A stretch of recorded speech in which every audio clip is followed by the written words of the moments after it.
T-minus 30 seconds.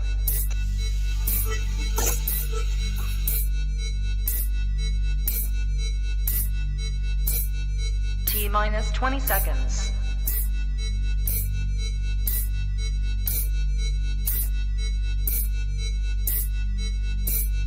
Ten, 9, 8, 7, 6, 5, 4, 3, 2, 1, 0.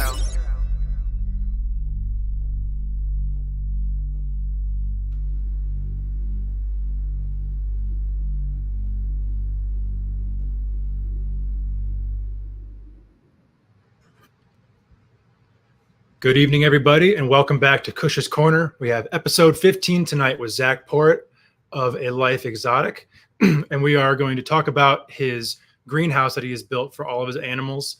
But before we get into that, as always, USARC. For those who are unaware, USARC is the organization that is fighting for our rights to keep our reptiles, run our reptile businesses, and to pursue this way of life. Check out usarc.org for all of the relevant information you need to know about USARC. And if you're not already a member, please look into becoming a member. As a community, we have strength in numbers, and the more people we have behind our cause, the better. And we are also brought to you tonight by Gary Scavino of GS Reptiles. For anybody who's into the arboreal snakes, be it green tree pythons, emerald tree boas, carpet pythons, Bolin's pythons, Madagascar tree boas, the list goes on and on. Check out GS Reptiles. Gary is an OG of the game and one of the best guys in the industry. He also has one of my personal favorite reptile-related YouTube channels.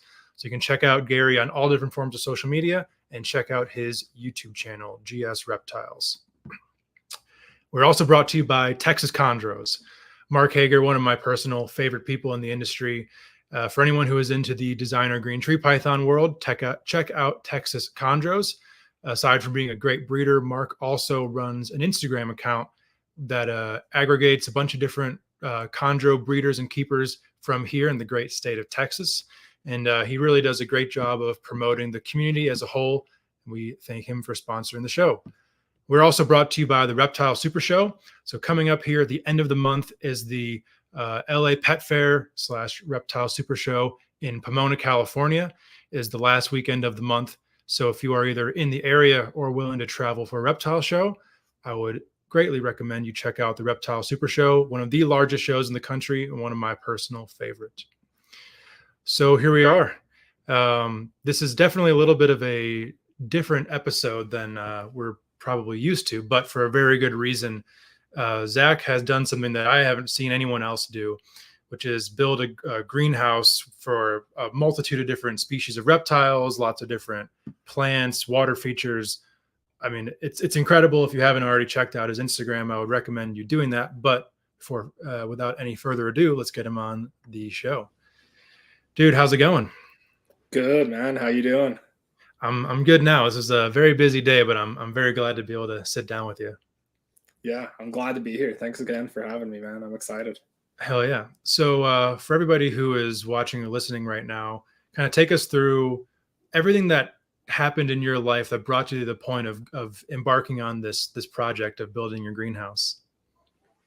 Oh man, that's a long story there. But so I got the same story as everybody else. It's into reptiles, or like 90% of us. I've just loved animals my whole life, like specifically reptiles, but I've always loved everything, like animals and plants and everything.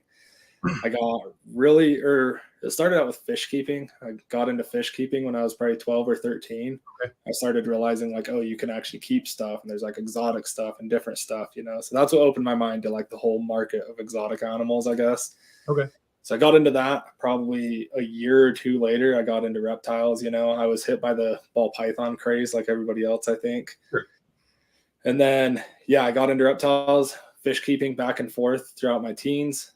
And then I moved out, got my own house, you know, when I was like 19, 20, I think. And went crazy, got a bunch of reptiles, you know, learned a bunch of lessons, learned what I don't want to do anymore. And then I got like some pet foxes too. Like I went wild with it. All right.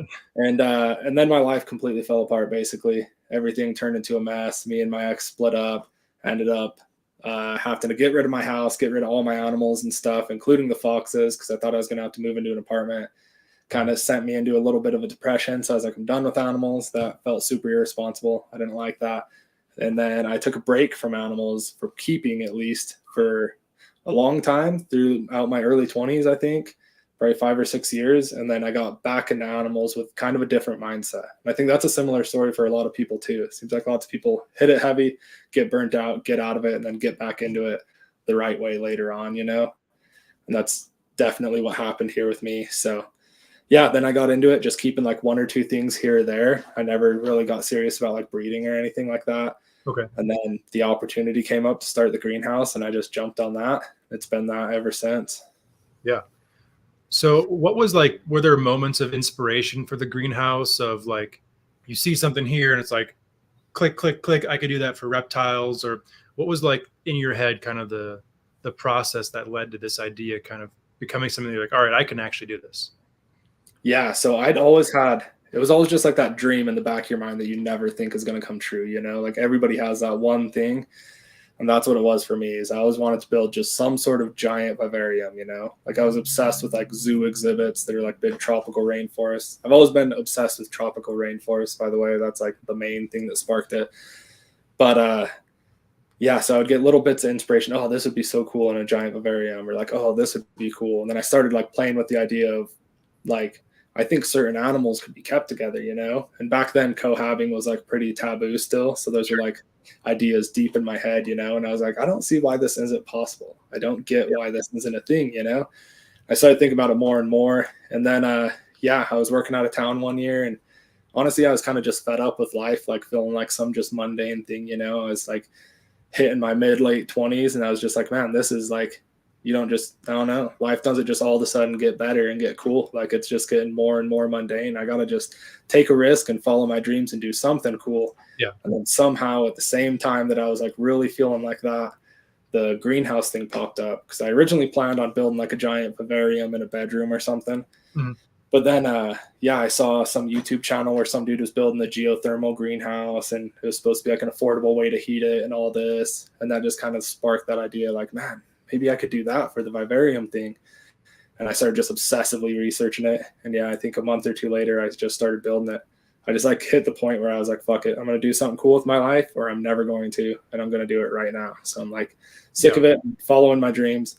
And at that time, I wasn't like real involved in the reptile community either. Like when I got back into animals, I kind of just did my own thing, you know, and had pets. I wasn't really involved in the community online at all. So when I first started building the greenhouse, I thought I would get a really negative reaction to it. I was like shocked by how much everybody loved it, you know, just because like when I was heavy into reptiles earlier, like cohabiting was not a thing, you know, like literally it was still like putting your snakes in too big of a space is the stupidest thing you can do, you know, like Right. That was the mentality I still had, or I still thought the like industry kind of had. So Sure. I started building it and got a super good response to everything, and I was surprised. My brother really pushed me. I wasn't even going to do like social media and YouTube and all that. And my brother like really pushed me to do it. He's like, dude, like what you're doing is cool. Like people want to see this. You should do it. It's like beneficial. You need to do it, you know? So yeah, he pushed me into it, and I started doing it. And then, yeah, people loved it. And I started like every step of the way, I realized like, oh shit, like this really is possible. Like this really is going to work. You know, at first I was just like trying. And then I started just realizing like, oh my God, this is actually, my dream's like actually going to come true if I take it serious and put everything into it, you know? So I just built momentum. And then that's where we're at now. Yeah. Yeah. I mean, I'll say I'm glad that he pushed you into doing that, because I'm very glad that this is out there for people to see. I always love when somebody is just taking an approach to keeping reptiles that just varies from the norm to any degree, and is just at the end of the day, it's just like thought-provoking. Because, you know, I was coming up in the hobby around the time when it was like, you know, you'd get bullied online for not using racks for your animals or whatever. I actually remember I posted a picture, man. This just popped in my head now. It was probably like 2013. I was a kid, and it was like I set up like a ball python enclosure in like a neodesha cage with like some branches and fake plants and yada yada. I posted a picture of the tank, and somebody commented like, wow, you wasted that cage on a boring animal. Yeah, I'm yeah, like, what are you talking about? yeah. Like, that's an insane way to think about stuff. So like, but then, and this is kind of like an unfortunate reality of the world now.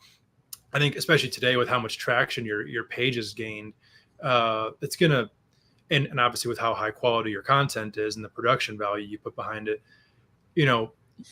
people are gonna look at that and think twice about what they're doing. I'd hope at least, like they will see what you're doing and think to themselves, could I adapt any of that into the way that I do what I do?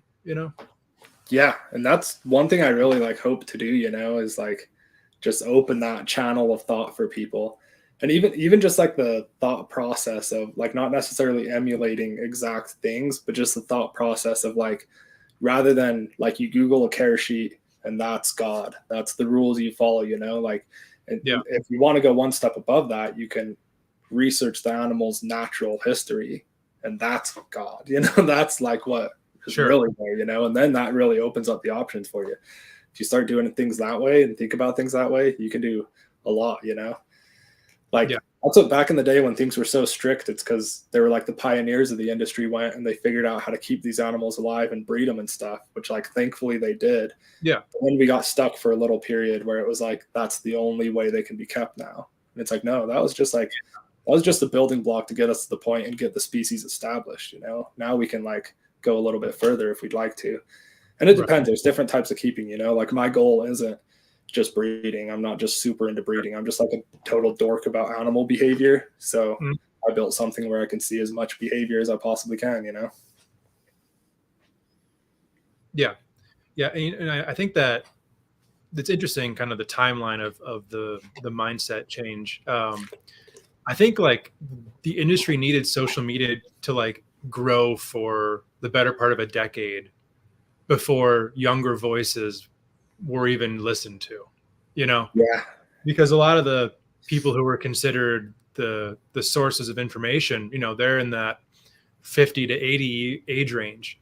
And not that there's bad information coming from the old timers, but as someone who's met most, if not all of these people, very few of them will even consider new information. Yeah. Some will, and those are the best ones. But the rest of them, they're stuck in the 80s. And that's where they want to be. They peaked in the 80s, let's say. And they're like, I'm staying there. Yep. But then, and like a lot of the big YouTube channels were these people. But now that Instagram is a thing and TikTok is a thing, it allows for anybody who can deliver their message in a way that people want to listen to, that they have, the sky's the limit as far as the amount of reach they can have. And I think you've done a great job of doing that. And, in a way that really will, I think, push forward a lot of what we're doing with husbandry going forward in the hobby. Yeah. Well, thanks, man. I'm glad I can be a part of it. I don't like think of myself as a pioneer by any means, but if I can just help a little bit, I'm good with that.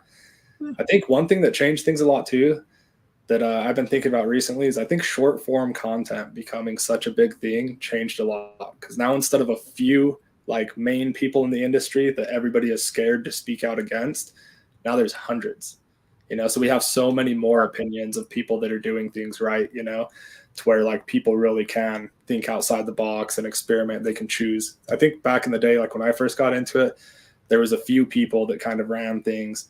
Yeah. And then, like anybody that spoke out against them was just ripped to shreds on the internet. And it just gave you such a bad experience that I think a lot of people disagreed or wanted to try different stuff and they were just scared to. And I think a lot of people did and didn't do it publicly because of that, Right. And that's a great point. I think something that kind of goes hand in hand with that evolution is and I talk about this all the time, but kind of the death of the reptile show, so to speak. Like the industry revolved around Orlando and then Daytona, Tinley Park, Anaheim, what before was Pomona, and like some of like the Northeast shows. Like that was the life. Like if this is what you did, your entire life revolved around those events and it was more or less controlled by the people that promoted it and their best friends. Yeah. And Yeah, that's a very good point. And now that like, I mean, for me, you know, I'm right now, for at least as long as I can make it work, I'm doing reptiles full time. To me, like, a show is almost like I need to justify like that it's even worth it. It's not like, okay, finally it's Tinley, I'm going to make my money for the quarter. It's like, do I even want to put all that time into go into this thing where I might not even sell the thing that I would sell easier online? Like, what? Yeah, I think, yeah, that would be hard. As a breeder right now, I feel like justifying going to shows would be hard because that's a ton of work, like packing up and going to shows, and that's a lot of money and travel and everything. And it's a lot of stress too, you know, like you never know if something's going to happen with one of your animals. And yeah, you can just do it safely and easily at home. Yeah. But yeah, that would be a difficult one. So I think it creates a situation where it's a lot easier to like find your microcosm and thrive in it, where you don't even need to associate with all these people over here who you don't agree with. And you can take your ball and run with it, and new people will find you because this is how it happens these days, how social media works. And it's created some pretty dumb influencers who 15, 20 years ago would have been laughed at, rightfully so. But as everything, there's pros and cons to it. But yeah, definitely kind of broke down that gate that was being held up by some of these old timers of, you either agree with me or you're not going to be anything, which can only be a good thing. So yeah, no, I totally agree. But yeah, pros and cons to social media, but it's like anything else. If you focus on the negative things, they're going to seem big, but really, like, to me, the positives outweigh it a lot, you know? And this is like I said, I debated whether I was even going to do social media at all, but I'm super, super happy I did. Like, I've had like a crazy positive response to everything. And like I said, I expected to get roasted. I was literally expecting people to not like what I was doing. But my thing is, I'm not doing what I'm doing because I want a social media page. I'm doing social media to document what I'm doing regardless, you know? Yeah. So like, I'm not scared to be honest. And like, if it doesn't work out, it doesn't work out. I'm going to keep doing what I want. But so far it's been great. Like, put me in contact with people like you and everybody else in the industry, you know? So. Yeah. And, you know, I think that no matter how easy it is to curate an image on social media, you can sniff out the intentions. I feel like most people, like, you stumble across a page, you see how they're doing their thing, what, you know, how much is it about you, the person, as opposed to your thing you're doing, or the animals, the people that they're associating with. It's like, I feel like in a few little scrolls, you're like, oh, this person's just a total grifter. Just, you know, they're just, they saw a friend of theirs get clout off of doing this, and they decided this is their thing too. And it's like now kind of like clickbaity stuff starting to not work so much anymore, you know, which I think is a great thing. Yeah. Like reality TV, you know, back in the day, reality TV was popular, and then the internet stuff and social media got popular. So naturally it went the reality TV route. And now people are like craving authenticity, I think. Yeah. So I think like the people that are authentic and doing stuff the right way are like really starting to shine. Yeah. I think it's working out good. Like clickbaity, I don't know, it's just stupid stuff that's stupid just to be stupid. It really isn't working good anymore. And I think that's great for all of us, you know. I remember it was a couple of years ago. There were like a couple people I followed on Instagram who, you know, they're just reptile keepers doing their thing. And all of a sudden they changed up their strategy to, at the beginning of their reel, they would have like 2 or 3 seconds of a video of like a car crash or someone getting hit in the nuts or like some like viral meme reel thing. And then it would be a video of a lizard. I'm like, this is what you're doing?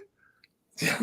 I had to unfollow them. I'm like, I can't stand this. This is insane. Like this is what you came to. This is like the conclusion. You're like, you know what?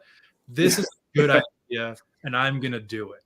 They're like, what was that thought process in your mind? Like, yeah. See, and that's the people that having successful social media is their goal. So they're coming up with stuff to do so they can have successful social media. Everybody else is doing cool stuff and documenting it on social media, you know? Right. I think that's like the big difference. Yeah. Because if you sit there and just worry about views and stuff, you're going to do dumb shit. Like, that's just the way it is, you know. Like, obviously I push my stuff in a direction to where I want to get more views and I want things to go good, but I don't like do weird shit to make it happen, you know. It's either going to happen or it's not, you know. Yeah, absolutely. And like, you know, I don't put a ton of effort in, like, I don't edit long form videos and stuff like that yet. I should, but like, I know that there are species that if I post, like what's right on top of me there, Moluccan scrub python, like that's going to get a lot of engagement. It's a gold and purple snake that's big. They like, that's going to get a lot of eyeballs. And I know there's some stuff like some of my like weird obscure rattlesnakes that don't get a whole lot of eyes. So I'm like, yeah, I'll probably post more of that than I will of the like the rattlesnake, but like it's still just what I'm doing. But like I've been around people in this industry who were like, those views and those clicks were like, that's how they made money and stuff like that. And they were just miserable constantly. Life was there. You're looking at life through a camera. You were like, I'm going here because I can get this 5 minutes for my video, instead of this is like a zoo that I've wanted to visit for however long, and I have a behind the scenes tour and I'm excited about the animals. Like, you know, life was about engagement. And I'm like, I'd rather just get an office job at that point. Like this seems totally like a miserable existence. Like you're looking at life through a camera. Why? What's the point? Yeah, 100%, dude. Yeah, I could definitely see that. But that's why, I don't know. That's why I try to stick to, like, my goal is not to just be famous and make a full-time living off social media. It's to use the influence from social media to help with things I want. And then if I make enough money to help like cover some food costs while I'm at it, that's cool. But I also have 6 other things I'm planning on doing to make the money to keep making my dreams come true, you know, because I don't want to have to rely on social media, because I realized that like that would be a stressful job, you know, like all of a sudden your views tank one month and you're just like, got to figure out how to get paid. I think that's how people get stuck in the loop of doing dumb shit for social media, is they end up relying on it, you know. I think it's a very dangerous thing to rely on. So for me, it's like a bonus, you know. Extra little bonus. I think a lot of that kind of coincided with when restrictions in the pandemic kind of eased up, because during peak pandemic when no one was going anywhere, I feel like that was when like YouTube reptile content kind of peaked a little bit as far as quality goes, because no matter what video you put up, people are going to watch it because they don't have anything else to do. So, but as soon as people are getting back outside and going back into the office, yada, yada, yada, then views start to go down, and then you start to increase on the clickbait and the sensationalism, and then your content goes like that again. I mean, at this point, I don't really pay a whole lot of attention to YouTube stuff, and honestly, just because I don't have the time. But whenever I do see like really good quality reptile related YouTube content, like it just makes me really happy to see, because of just being around for so long, knowing how much garbage has been produced, you know, and to see that like there's actually traction behind the good stuff too is always, you know, it's like there's like a little bit of a light at the end of the tunnel of all of this, you know, bite videos and live feeding videos and bullshit that we have out there. Yeah, there's the hope. Maybe we're finally evolving into what we're supposed to be, you know. I hope so. To kind of wrap up the social media topic, like how did this all evolve for you as far as your, you know, public engagement? Because, you know, you were, as we were talking about before, you know, you were starting this whole project before social media was really a thing for you. How has it kind of grown as you've grown? So just in means of like the social media and everything? Yeah, just like as far as, you know, how much you are, I guess, let me phrase it well. Like at what stages where it's like, okay, Instagram is a good idea. Let's do this. It's growing. Let's start YouTube. You have a Patreon, don't you? Yeah. Yeah. Like, all right, let's do Patreon. Like how, like in your evolution of kind of, I guess you can call it popularity, but like kind of as you grew, at what points were you like, all right, I'm going to step up my game in this section and this you know? Yeah, I got you. So originally, like I said, my brother talked me into doing social media at all. And it was like a hard push, you know, I didn't want to do it because I'm already like, so I was doing natural gas pipelining back then. I was working like 60, 70 hours a week, you know, I was working out of town a lot. So I barely had time to build the greenhouse, let alone film building the greenhouse. Because that's something people don't realize. Filming stuff at least doubles the amount of time it takes, you know? It makes everything way more difficult. And half the time I'm working on stuff, I'm not like a happy, cheery person. I'm like, fuck, I'm getting mad, you know, but I gotta like be happy for a video. But so I just didn't really want to do it. So I started with TikTok actually, because I was like, I can slap a 6-second video out every now and then, you know, that's no big deal.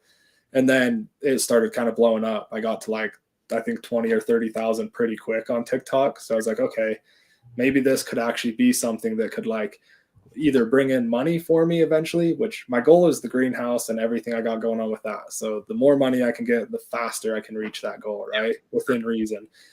So I was like, maybe I can either bring in money or the influence can put me in touch with people that can just help me a lot, you know? Like I really want to get out there. I'm not like a scientist or some famous breeder or anything. So I have no way of getting connections other than just showing people what I'm doing. Yeah.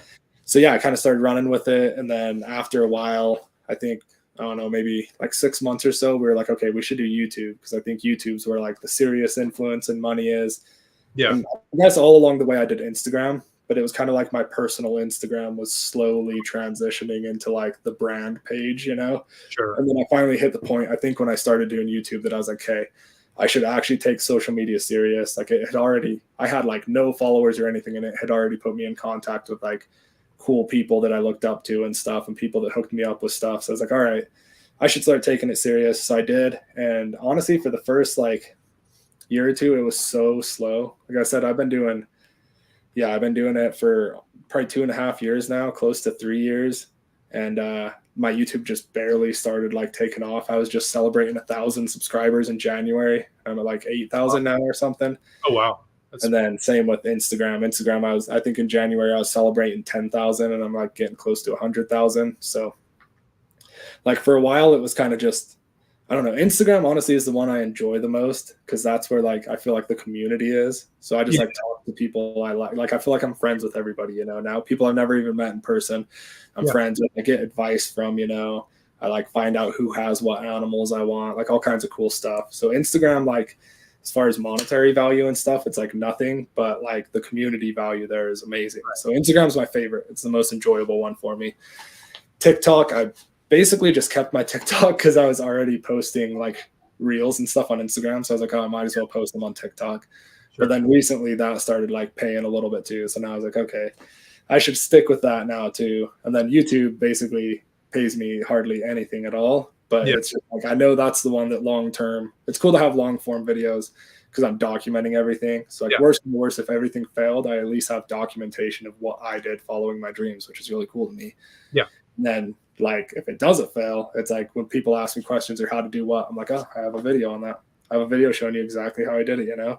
Yeah. So yeah, it's kind of weird. I just recently, honestly, like I've just been so like head down, pushing and working on stuff that I really just recently in the last month have like lifted my head up and kind of realized what's going on and been like, oh shit, things are actually happening. Like that's weird. I didn't expect that almost, you know?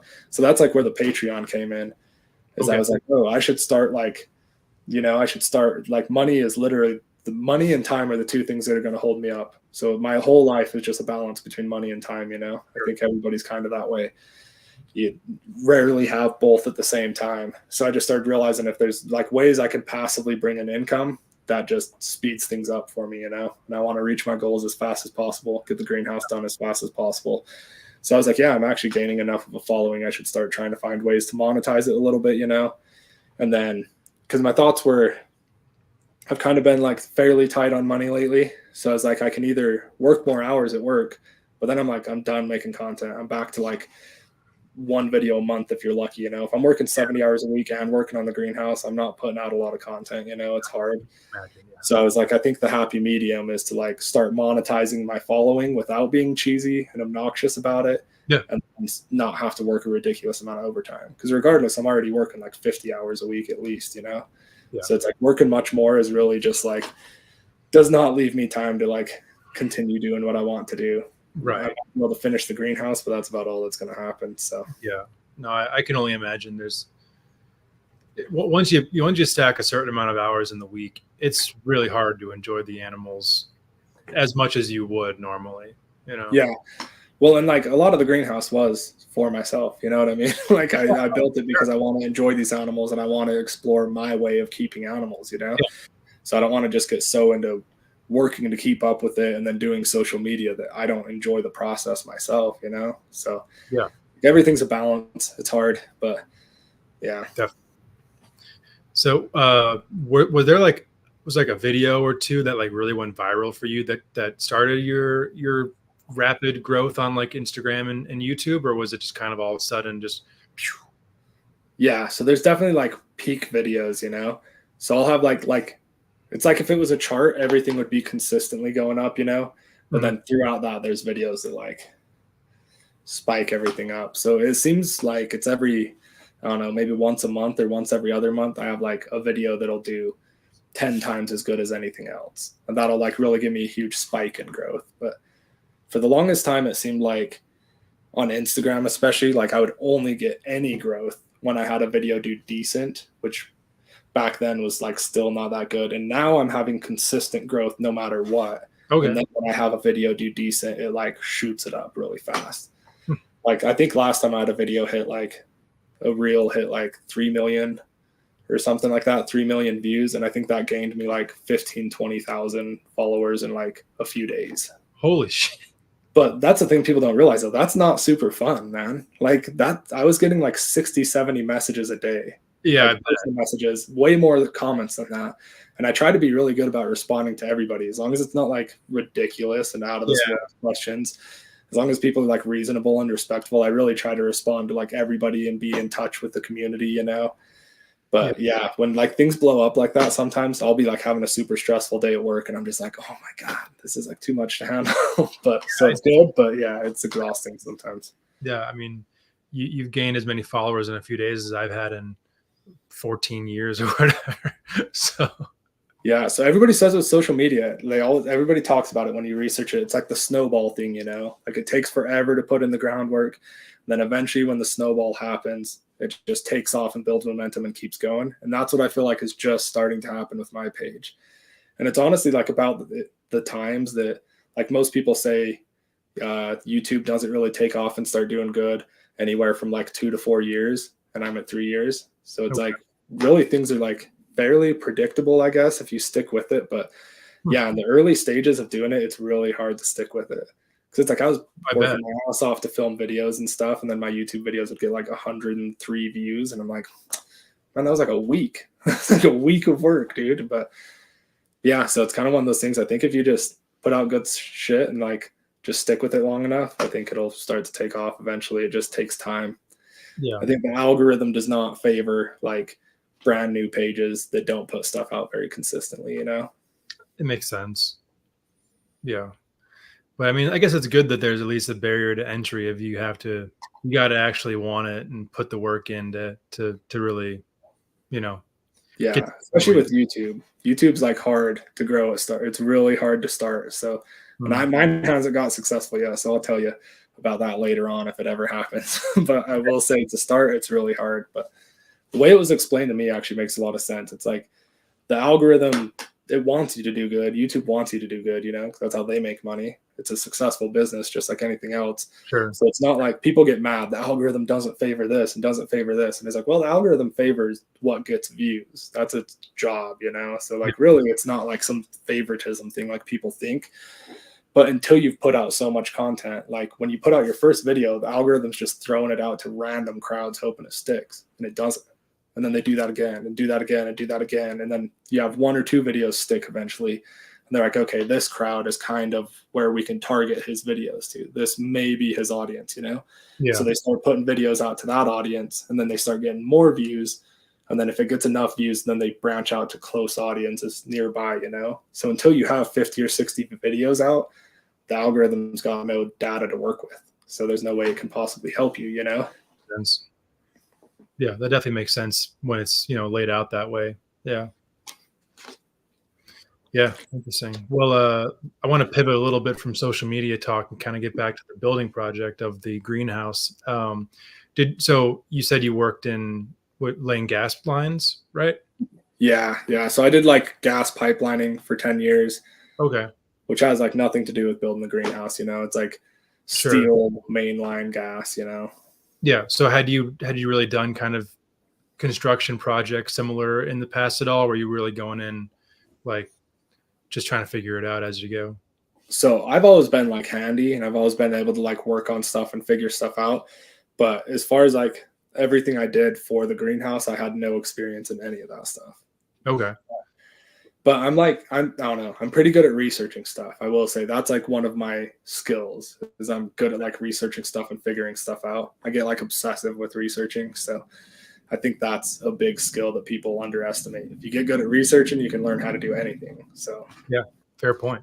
But yeah, so I just like researched stuff as I went, you know, like I had a rough plan, but I try to be planned like between 3 to 6 months ahead of myself, basically. Okay. Like right now I'm researching projects that I don't think I'm going to get to till October, you know? Yeah. Just, I mean, probably the mindset you have to have if you actually want to have anything like that be successful, you know? Yeah. You can't just do that on a day-by-day basis. Yeah. You can't do it on a day-by-day basis, but then you can't take it all on at once either and be like, oh, I can't start until every problem's solved. Sure. Because like, things are just going to change. It's such a big project. You have to be able to like look in the future, but not too far. You have to just like kind of just jump into the darkness and be like, I'm just trust that you're going to be able to figure it out. You know, that's kind of what happened. Yeah. Cool. What was like the first couple steps of the project when you're like, all right, I got my land I'm doing this on. I know what I want to get to. Like, what were the first things you got out of the way? So my first obsessive research binge was just like the structure. I just wanted to build the greenhouse. I knew I wanted to make it as energy efficient as possible. Okay. Because like I said, I didn't know if heating and stuff was going to be affordable. Like I suspected that I could make things work, but there's no like guide on the internet that's like, in this temperature, this will work, you know? Sure. So a lot of it was kind of guesswork. So I designed the structure. I designed like the way I designed the structure, but like all the other ways I built the greenhouse are like ways that people commonly build greenhouses. You know, it's not like some stuff I came up with on my own. Sure. But, so I figured out exactly how I wanted to do it. And then we committed to doing it. So that basically was renting a skid steer, tearing out the backyard. And then since I was doing the geothermal for the greenhouse, we dug like an almost 8-foot pit, like the whole footprint of the greenhouse. We dug an 8-foot pit. We dug it with a skid steer in like a day and a half. I was like motivated at that time. So I was like, back then I was like getting after it. We were working like 18 hours a day doing it whenever I was home. Wow. But, so dug a big pit, installed all the geothermal, backfilled that. And then after that was backfilled, the rest of the greenhouse is still like, I think 3-4 feet below ground level, something like that. Okay. So then I poured a foundation, built the cinder block walls, and then framed the greenhouse, put the plastic up, and then that was like the structure, you know? So after that, we had to worry about like utilities and heating and all that. Okay. So the ground level of the actual, like inside the greenhouse as it's finished now, is that even still a bit underground? Yeah, but I brought in dirt for the greenhouse too. So it's a little bit less, but it's like, I don't know, anywhere from like 1 to 3 feet below ground level, depending, just because the greenhouse isn't flat, like it kind of slopes. You can't tell in videos and stuff, but the ground, I tried to make like hills and stuff. Okay. It didn't work out great. But yeah, anywhere from like 1 to 3 feet below ground level. And then the cinder blocks come up another 3 feet or so above outside ground level. Okay. And is that just for the sake of kind of keeping the temperature a little bit more stable? Yeah, that was my thought, like just thermal bank basically to hold more heat. The further in the ground the greenhouse is, the better, the more stable it's going to be. Sure. And then building the cinder block like above ground level was just to help me make it taller without like structure being an issue. Because I knew I wanted trees in there. So I didn't want to go short. So like building a greenhouse, it's not a super structural thing. Like 17 foot tall is pretty hard. So I figured I better bring up the cinder blocks as high as I can afford to make it easier. So is it 17 feet from ground level or from where you started the build underground? I can't remember exactly. I think it's to the very peak of the greenhouse, the tallest point. I think it's 16 foot from outside ground level. Wow. Yeah, so it doesn't look like it in videos. It's really hard to get the scale of it, but like it's pretty big. So like if you've seen my stories when I'm like climbing up on that ladder working, That's a 16-foot A-frame ladder, and I have to get all the way on the top of that, to like balancing on rocks and shit to like get up there and work on stuff. I mean, just from watching your videos, I would have figured 10 feet maybe. Yeah. So that big tree in the middle, that thing's probably 15 foot tall right now. Wow. That thing's huge. Crap. Like I can barely reach the branches that are like halfway up it. That is wild. Where did you source that tree from? Just a local nursery. I found it. It's like pretty common. It's just called Ficus audrey, but it's like it's like the ones you see growing in pots and malls and stuff like that. Yeah, just a very, very matured version of that. Yeah. Huh. Wow, that's crazy. Yeah, just things that you don't think about, I feel like, unless you actually are going for that. So once you had like kind of the framework in place, what were the first steps towards kind of like the finishing work inside? So I think, we did the pond. The pond was like, we got everything kind of done. And then the pond was the next major project. Because I had to like pour a concrete pad, do more cinder block, do fiberglassing. So we had to do that before we worried about like anything else. And that was like a hell of a project too. I think the pond took me like 4 or 5 months to finish. Wow. So we got the pond completely done. That was a pain. Got all the filtration hooked up, and then we could start working on the rest of it. So then we just did things kind of one step at a time. So I think we did the pond. I started bringing in dirt. I brought in and like hand mixed my own custom mix of dirt because I didn't know what was going to do good in there. Okay. So I brought in it was like 15 yards of topsoil, 5 yards of perlite, and 5 yards of peat moss. And I literally like hand mixed it and brought it all in with a wheelbarrow by myself. It sucked. Wow. So would not recommend that. Anybody's watching does the same thing. Find a way to mix the dirt before and bring it in, rent equipment. It's worth it. But so we did that, and then we built the boardwalk because I wanted a way to like before I started planning stuff, I wanted to keep people off of it. I wanted a spot for people, and then basically the plants and everything could be left alone. Yeah. And then I started just hardscaping, working on like little things here and there, doing the rock wall in front of the pond. Oh yeah, I totally skipped. I skipped all the utilities. Sorry, I skipped all the important stuff. Before we built the boardwalk and stuff, we installed the heater, the main source of heating. So I have the geothermal, which helps heat and cool, but it definitely wouldn't be the main source here in Utah. So we installed a big natural gas shop heater. And then after we added plants, I was just hand watering them at first. So we built like a big, huge misting system, just like everybody always asks me if it's like a Mist King system, but it's not. It's like one that's made for greenhouses. Okay. I don't think the Mist King system I don't think it would work very well in there. Yeah, so heater, misting system, and then it would get like 120, 130 in there all the time. So I had to install like ventilation. So I have like a big exhaust fan that blows air out, and then automatic vents that open so it like can pull air through the greenhouse. And then eventually it was still getting hotter than I'd like, or the vent would run all day long, which would dry it out because it's also super dry here in Utah. Our humidity is like 15, 20% in the summer. Same here. Yeah. So I built like a wet wall system, which is basically like a big swamp cooler that's custom fitted in those vents. So when it pulls air through, it's just treating it like a swamp cooler. So that cools it a ton because it's so dry here in Utah. The wet wall works extremely well. Yeah. And then it also humidifies the air. So now even if my vents are running all the time, it'll stay like above 65, 70% humidity in there. Wow. That's awesome. Awesome. And then after that, it was all just like hardscaping and getting ready for animals, like environmental prepare, I guess. Yeah. Okay, so I have a very like rudimentary idea of how the geothermal unit works. Can you explain a little bit more in depth kind of what that does for the greenhouse? Yeah. So in geothermal is just like the term I use because I don't know a better one, but like it's not technically geothermal. Some people call it like an earth battery system or earth bank. But anyways, it's a pit. You imagine a pit 8 feet in the ground. And then on the short sides of the greenhouse, there's like 6-inch pipe. And then in between those is like 4-inch pipe, just like drain pipe. Okay. So it's like a grid of pipe. Just the whole footprint of the greenhouse. And there's one of those at 8 feet, and then that's backfilled with 2 feet of dirt, and then another one of those, and then that's backfilled with 2 feet of dirt. Basically what that does is there's ducting that goes up to the very top of the greenhouse, and there's a fan up there. and it basically sucks in the hot air from the very top of the greenhouse and blows it through that system, blows all the air through the ground, and then it comes out on the other side of the greenhouse. So during the day, the hot air rises, obviously. So the top of the greenhouse is super hot. So it pumps the hot air through. It heats up the ground, makes the ground temperature more stable, and it also significantly cools that hot air because ground temperature stays fairly stable around like 55 degrees or so. So it cools that air and then heats the ground in turn, and then pumps out cooler air. So during the summer, it helps cool quite a bit.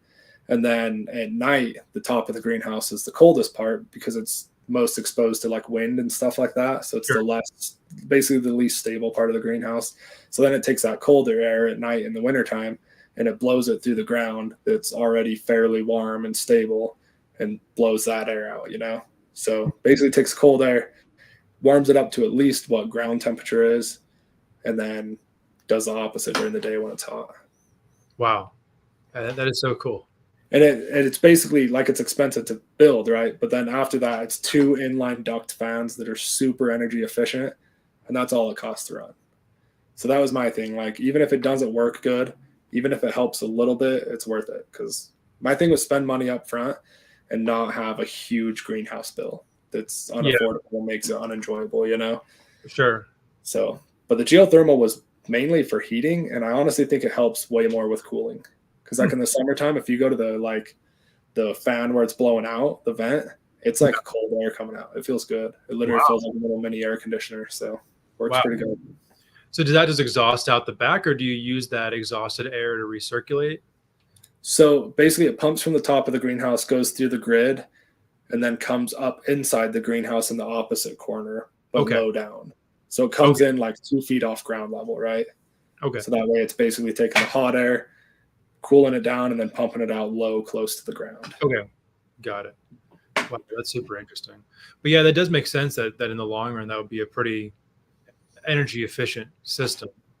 Just kind of a bitch to probably set up to begin with. Yeah. Just digging the hole was a nightmare, but other than that, it's pretty easy. Yeah. And if anybody wants to see exactly how I did that, I'm sure I destroyed the explanation of it. But if you scroll way back on my TikTok, I have every single thing I did ever documented. But because that was the first social media I started on. YouTube came a little bit later when I was doing like the electrical and stuff. But yeah, if anybody's really interested, scroll way back on my TikTok and you can literally see every single thing I did. So hell yeah. So I guess what would you say, like, percentage wise, is between the geothermal unit and then like your natural gas heater? Like, how much do you think one offsets the other? Or like, I guess, do you know what I'm saying? Yeah, it's hard to know because I don't have a baseline without the geothermal, right? So I like a geothermal greenhouse, and then I added a heater to it. Yeah, sure.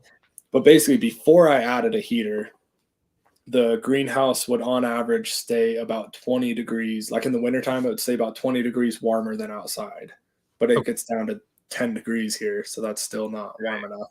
Yeah. And then the problem is the greenhouse is solar, it relies on the sun. So if we have a stormy week, the temperature would drop to almost match outside.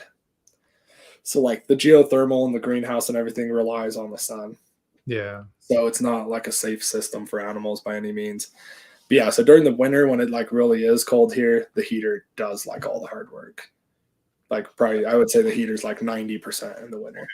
But like I said, I think where the geothermal helps out a lot is cooling in the summertime, because cooling is actually way more difficult than heating. Yeah. Cooling is really hard to do, and it's really not an energy efficient thing to do either. So it's difficult to do it cheaply, So yeah, but that I can't really say how much it helps because like I said, I haven't not had it. If I didn't have animals in it, I should have ran an experiment before I did animals, and I should have just like shut that off in the middle of summer for like a week and see what the temperatures got to, because I bet you it makes a pretty big difference. Yeah, for sure. I'd have to assume so. So from like the beginning of the project, or like when you were kind of conceptualizing it to the point of being ready to put animals in it, were there things that were like majorly different from what you envisioned it to kind of how it worked out in actual execution? Things, not really, but like the plan evolved as it went on, you know what I mean? But like there weren't like major roadblocks that I didn't expect to happen. That's Things good. actually went like weirdly smooth. I feel weird talking about it, but like it's the only thing in my life that's gone good. Like things went better than expected every Yeah. single step of the way. And there were definitely like issues and, little hiccups along the way. Sure. But yeah, everything pretty much was like how I planned out, honestly. I know that's not like the best answer and it sounds stupid, but yeah, things like worked out how I planned. If anything, things just like the little details were more difficult than I thought and took longer and took more money, That's the main thing. Like the budget was out the window 6 months in, completely gone. Yeah. Yeah. I mean, well, that's, it's a good place to be where, you started the project and through it, you're like, this is going how I wanted to. Most things don't go that way. So that's awesome that you were able to make it actually work out. Yeah, it's like every individual project, right? So like this weekend would be the heater. This weekend would be this, these 2 weeks would be the boardwalk, whatever. Each individual project was harder than I expected, cost more than I expected. But overall, the whole thing coming together worked out better than I expected. So awesome. Kind of worked out good. But I will say it was like super nerve-wracking putting the first animals in there. The dart frogs were the first ones to go in, and I did not sleep for like 2 days. I was like, man, hopefully I'm not just a horrible person and have like sentenced these things to death, but yeah, so that actually perfectly segues into the next thing I want to talk about. So to preface it, from like day one breaking ground with the excavator to first animal introduced, which you said the dart frogs, how long was that? About 2 years. Wow. Yeah. Wow. Yeah. So it was like full construction project for 2 years. And we like did not take breaks too. My girlfriend's like the most amazing person ever because she helped every bit of the way, like every step. But yeah, it was like we didn't hang out with friends. We didn't like take breaks. We would do a vacation, a 1 or 2 week vacation, like camping trip once a year. And other than that, we would work on the greenhouse every single like experiment that we had basically. Wow. So that's amazing. Yeah, dude, that's what people don't realize too. A lot of my newer followers, I think they see everything. They don't realize I just barely put like animals and plants in there like 6 or 8 months ago. I mean, the first animals just recently went in. Like wow. If you look at pictures from like 6 months ago, there's like 2 tiny little plants like this big in the corner. It was like completely empty. Huh. Wow. Did you start planting it before you put the dart frogs in? Yeah. Yep. Oh. So my thought was like build the ecosystem from the bottom up, So I actually like started with the dirt and then like springtails and isopods. Okay. And just cultured massive amounts of them and put them in there. And then I even did like beneficial bacteria and fungi inoculants and stuff in the soil. And then I started doing plants. And then I started doing like the smaller animals. And now I'm kind of working my way up to as high on the food chain as I'm probably ever going to get to, Yeah. Wow. So did you try to like model your little ecosystem based off of like some location, or were you just kind of like, this is what I want to do, let's make it work? Yeah. So basically I'm really obsessed with the Amazon in South America. I always have been. So my original plan was to do South American biotope. But then I just decided with what I want to do, because a lot of the greenhouses, I want to do educational stuff too, like even through YouTube, but I want to do in-person tours and educational stuff. And we can talk about that a little more later. But I just decided where the greenhouse is my one platform right now, and it's not that big, that just doing one specific biotope would make things really hard to make the vision that I want. And it would just limit me so much. So I decided what's better. And this was like a hard decision for me to make too. I thought about it a long time because I really wanted to do one true biotope. Okay. But I decided from an educational aspect, what would be the best would be to do like as many cool, interesting things. So basically I chose neotropical rainforest. So that's what it is. It's just general neotropical rainforest. And then I want as many cool behaviors and symbiotic relationships and stuff as possible in there. So rather than limit myself to one place with half the stuff I can't even get or find, I decided to kind of just do broad. But I would eventually love to build some bigger greenhouses and do specific biotopes. Because for my own personal like enjoyment, I would enjoy a specific biotope a lot more. But I would like totally nerd out. I would get like even the driftwood, the leaves, everything I would get from like that one specific place. I think that would be sweet. But yeah, for just general education for the public and stuff and for other people to enjoy, I think not limiting myself was the way to go. Sure. So when it came to selection of the different plant species you were that you ended up using, what was that process like of figuring out exactly what you wanted here and here and there, and which species from which locations and all that? Yeah, so at first it was kind of like I had like a list of plants I for sure wanted, and then it was like finding stuff to fill the space, basically, you know. And I've always been into plants, but I will say the greenhouse like really pushed me to get like really into plants and learn about them like almost on the same level that I am with animals now, you know, which was cool because I needed some to push me to get more knowledgeable with all that. So the same thing I do with the animals, basically. I just like research their natural environment. I try to look up on iNaturalist and stuff and find like how they grow in the wild. So I know like, okay, this one I'll try to mount near the rocks. This one I'll mount near the stream. This one I'll mount up on the tree. Or so I try to just kind of understand what they look like in the wild and then just plant them somewhere based off that, you know. And I wasn't super selective at first, but like now that I'm running out of space, I'm pretty selective on plants. But I'm really into like the little epiphytic plants, you know, that grow up on trees and stuff. So most of the plants I have now, honestly, are like big aeroids and space fillers, kind of, to like create the jungle floor. But once I finish hardscaping and I have the whole jungle canopy in, that's where I'm like really excited. And I'm going to start getting all these cool little rare plants that most people wouldn't even know what they're looking at. Yeah. Well, yeah. For me, like, I don't know anything about plants. So like the thought of getting to the point where you are with that, it seems so daunting. But I guess it takes what you said of just getting obsessed and, you know. Yeah, you just have to have a reason to need to learn about it, you know. That's how I am. I always have things that I want to learn about, but until I have a reason to, I struggle with it.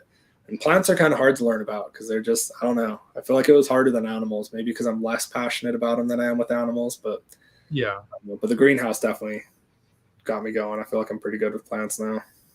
Yeah. So how long were you, before you introduced animals, how long was it planted? How long were you letting it mature before you introduced those first dart frogs? Man, I don't know. Probably a couple months. And honestly, like when I first put the dart frogs in, it was pretty sparse. Like there's a few little like 2 foot tall plants, you know, but like it was overall pretty sparse. I actually had people like coming after me for that. Like, needs to be more planted for the dart frogs. And I'm like, one of these plants creates more habitat than your whole vivarium does. It's fine. You're just looking at like the whole big picture. But if you look at all the little microhabitats, they have plenty of hiding spaces. Yeah. But yeah, I noticed maybe it's just my dart frogs maturing too, because I got them young. But like as things have grown in, they've gotten way more active and way more bold. Like now they're just all over the place. Because people don't know too, but I only have 6 in there. Oh, really? Like, yeah, you can almost always see 4. And I would have thought you would have had 20 or 30 of them. Yeah, no, like my groups of animals are pretty small. Like basically all the groups of animals, a lot of it's because the cost, you know, some of them I want to expand the groups, but like most of my groups are similar to what people would keep in vivariums, you know, like my emerald tree skinks, I only have 3, the tachychondros, I have 6, dart frogs, I have 6. So I don't have anything that's like a massive group in there, but sure. Yeah, I think that's a hilarious thing to call someone out on, is your dart frogs are too sparse in the enclosure that's 200 times the size of mine. Yeah. It's like, wow, it's an interesting observation you can make there. Like, yeah, so that's one thing I really want to push on, and I don't know, it's hard. Because like now that I'm gaining a following on social media, there are certain like ideas that I want to push and stuff a little bit. And that's one of them, is just to think outside the box, especially before you come after people at all. Yeah. Not saying there's like a lot of people coming after me, but I see people coming after other people that I don't agree with, you know? And it's just like, we're so used to like the care sheet. This is how you care for this animal. When somebody does something different, you're just like, that's one of the rules right there. You don't do that. It's like, well, in this situation, you do. And it works great, actually. It's actually significantly better. So don't really want to hear about it, you know? But it's just like that thought process. Everybody's so into the idea of captive keeping in a vivarium, but it's like so hard for some people to wrap their brain around. Like there's a few examples, like dart frogs can't swim. That's a huge one in the dart frog world. And I've been skeptical of that for a very long time because of where they come from in the world. They come from the wettest place in the whole world that has seasonal flooding, or a lot of them do at least. And yeah, I don't know. So that's like a big one. If you build like water features with too big of pools, back in the day, at least, people in the dart frog community would absolutely come after you and say your dart frogs are all going to drown. And when I built that little stream and pond in there, I was like 99% sure there was going to be no problems. And people did. They came after me, not like way bad, but I had quite a few messages of like very concerned people. So I took a video of my big dart frog literally jumping in and swimming upstream through like the fastest flowing water and jumping out. I was like, see, it's fine. And now nobody questions that anymore. Now nobody says anything about it. But where do you think that came from, that idea? So I personally think it's a combination of things. I think when people first get into building vivariums, because like now it's all called bioactive, right? But Sure. like back in the day, dart frog people have been doing that forever, you know? So I know that's like a huge bioactive negative term. People get mad about it, but it is what it is. But I think like newcomers always want some stream and waterfall in their vivarium, you know, and when you first get into building vivariums, it almost never works out good. It's a really difficult thing to do. It leaks, it makes the soil too wet, it makes frogs have bacterial issues, you know, it just causes problems. So one, I think it's a way for the old school dudes that all know what they're doing to just push newcomers off. Because if you just tell them like, hey man, don't do it, it doesn't work out good for most people. Everybody's going to be like, yeah, well, I'm not most people. And then they go do it anyways, and it doesn't work out good for them. But if someone says, hey, if you do that, your frogs are going to drown, that tends to turn people away pretty quick. Fair enough. I think it's kind of a cop-out way of just telling people, hey, we don't want you to build a water feature. But then also I think lots of people do have health issues with their frogs and stuff. They die, they end up in the water. Oh, they drowned, you know? Yeah. And I think also if you build a vivarium and 50% of it's water for a non-aquatic frog, like, yeah, its chances of drowning or getting hurt or something is high. You know what I mean? Yeah, so like you got to think about stuff like that too. But yeah, overall, I don't think like dart frogs don't like to swim. They're not aquatic frogs. When they swim, they're swimming to get out of the water and save their life, you know? Sure. They're not. So like I wouldn't surround one with water by any means, but just saying you can't have water around them, they'll drown is kind of, I think, a ridiculous thing to say. But it's a pretty common thing in the dart frog community. A lot of people think that. It's just like, I feel like a quick thought process kind of debunks that. Like you said, where they come from. It's like, okay, if that was really such a concern, I don't think there'd be so many dart frogs in the wild, you know? Yeah. But then it's hard because you can never win that argument because it's, well, a bunch of them in the wild die. It's like, yeah, but who knows how many, and, you know, like. They're a species low on the food chain. Inevitably, that's what they do. Yeah. But I feel like a lot of times when you see wild pictures of dart frogs, they're kind of like near the banks of little streams and stuff like that. It seems like that's a lot of time near the water, maybe not necessarily in the water, but you got to imagine that's part of your life if you're a species that's living in that type of environment. Yeah, well, in some areas in South America, there's like heavy seasonal flooding, you know. I don't think just whole populations are getting wiped out by that super often that I know of, but yeah, I don't know. I'm not a scientist, so I'm not going to get into that. I don't want to say something stupid there, but yeah, anyways, just the idea of like thinking outside the box, you know. But also, that's another thing I want to say is if you are going to do something outside the box, you really are responsible for thinking it through. You can't just go like, that's one thing I'm getting worried about as my social media grows is I want people to start caring for animals differently. And I want people to start experimenting and doing stuff like I'm doing more, but I want the right people to do it. You know, I don't want everybody to be like greenhouse with reptiles as possible, build a greenhouse, release reptiles, you know, like there's a lot of thought that goes into it. And on social media, you see 5% of it, maybe. Right. Yeah. I mean, that's a great point, but I think that, I think you're doing everything you can to make that clear, because at a certain point, there's some people that you can't really save when it comes to that type of stuff. But you know, as the person who's putting that information out, you can, you know, have all your disclaimers and all of your videos showing the process, and you know, no one can look at you and say you misinformed everybody. It's like, then you just weren't paying attention. Yeah. Well, I'm glad it's coming across that way, because that's something I've been worrying about lately, kind of, is some of the messages I get. I'm like, I don't know, maybe you shouldn't build a greenhouse, but. But I even think, you know, I feel like you can look at the work that you're doing and apply it to a vivarium in your house. Like that, this is just a very large scale version of the thing that a lot of keepers have been doing for decades, just with a lot more detailed thought put into it and time, just based on not only the scale, but based, you know, how how like meticulous you were about it. But you can take what you have, shrink it down 30 times and still do that, you know? Yeah, and that really is how I did the greenhouses. I just scaled up my knowledge of like building vivariums. Yeah. Like it's not even the hardscaping and everything. I think about it the same way I think about an enclosure. Like it's really just much bigger. I try to find bigger rocks and bigger branches, you know. Other than that, it's basically the same. Yeah, for sure. So at this point, how many different species of reptiles and amphibians do you have living in the greenhouse? Man, that's weird. This is the first time I've had to like think about it. I'm gonna have to count my fingers. It's grown a lot lately, but so I got the dart frogs, the gliding frogs, red-eyed tree frogs, and then I got the tachydramus, the blue day geckos, the emerald tree skinks, and the spilotes and the plecris. So I have 8 right now. Okay. Not including the fish. You know, that's just the reptiles and amphibians. Sure. Sure. Yeah, dang, 8. That's crazy. That was weird for me to say out loud. It used to be like 2 for the longest time. Yeah. Well, I mean, I guess was it your goal to have a large variety of different species? Yeah. So, which I'm not going to go like a whole lot larger than I already have too.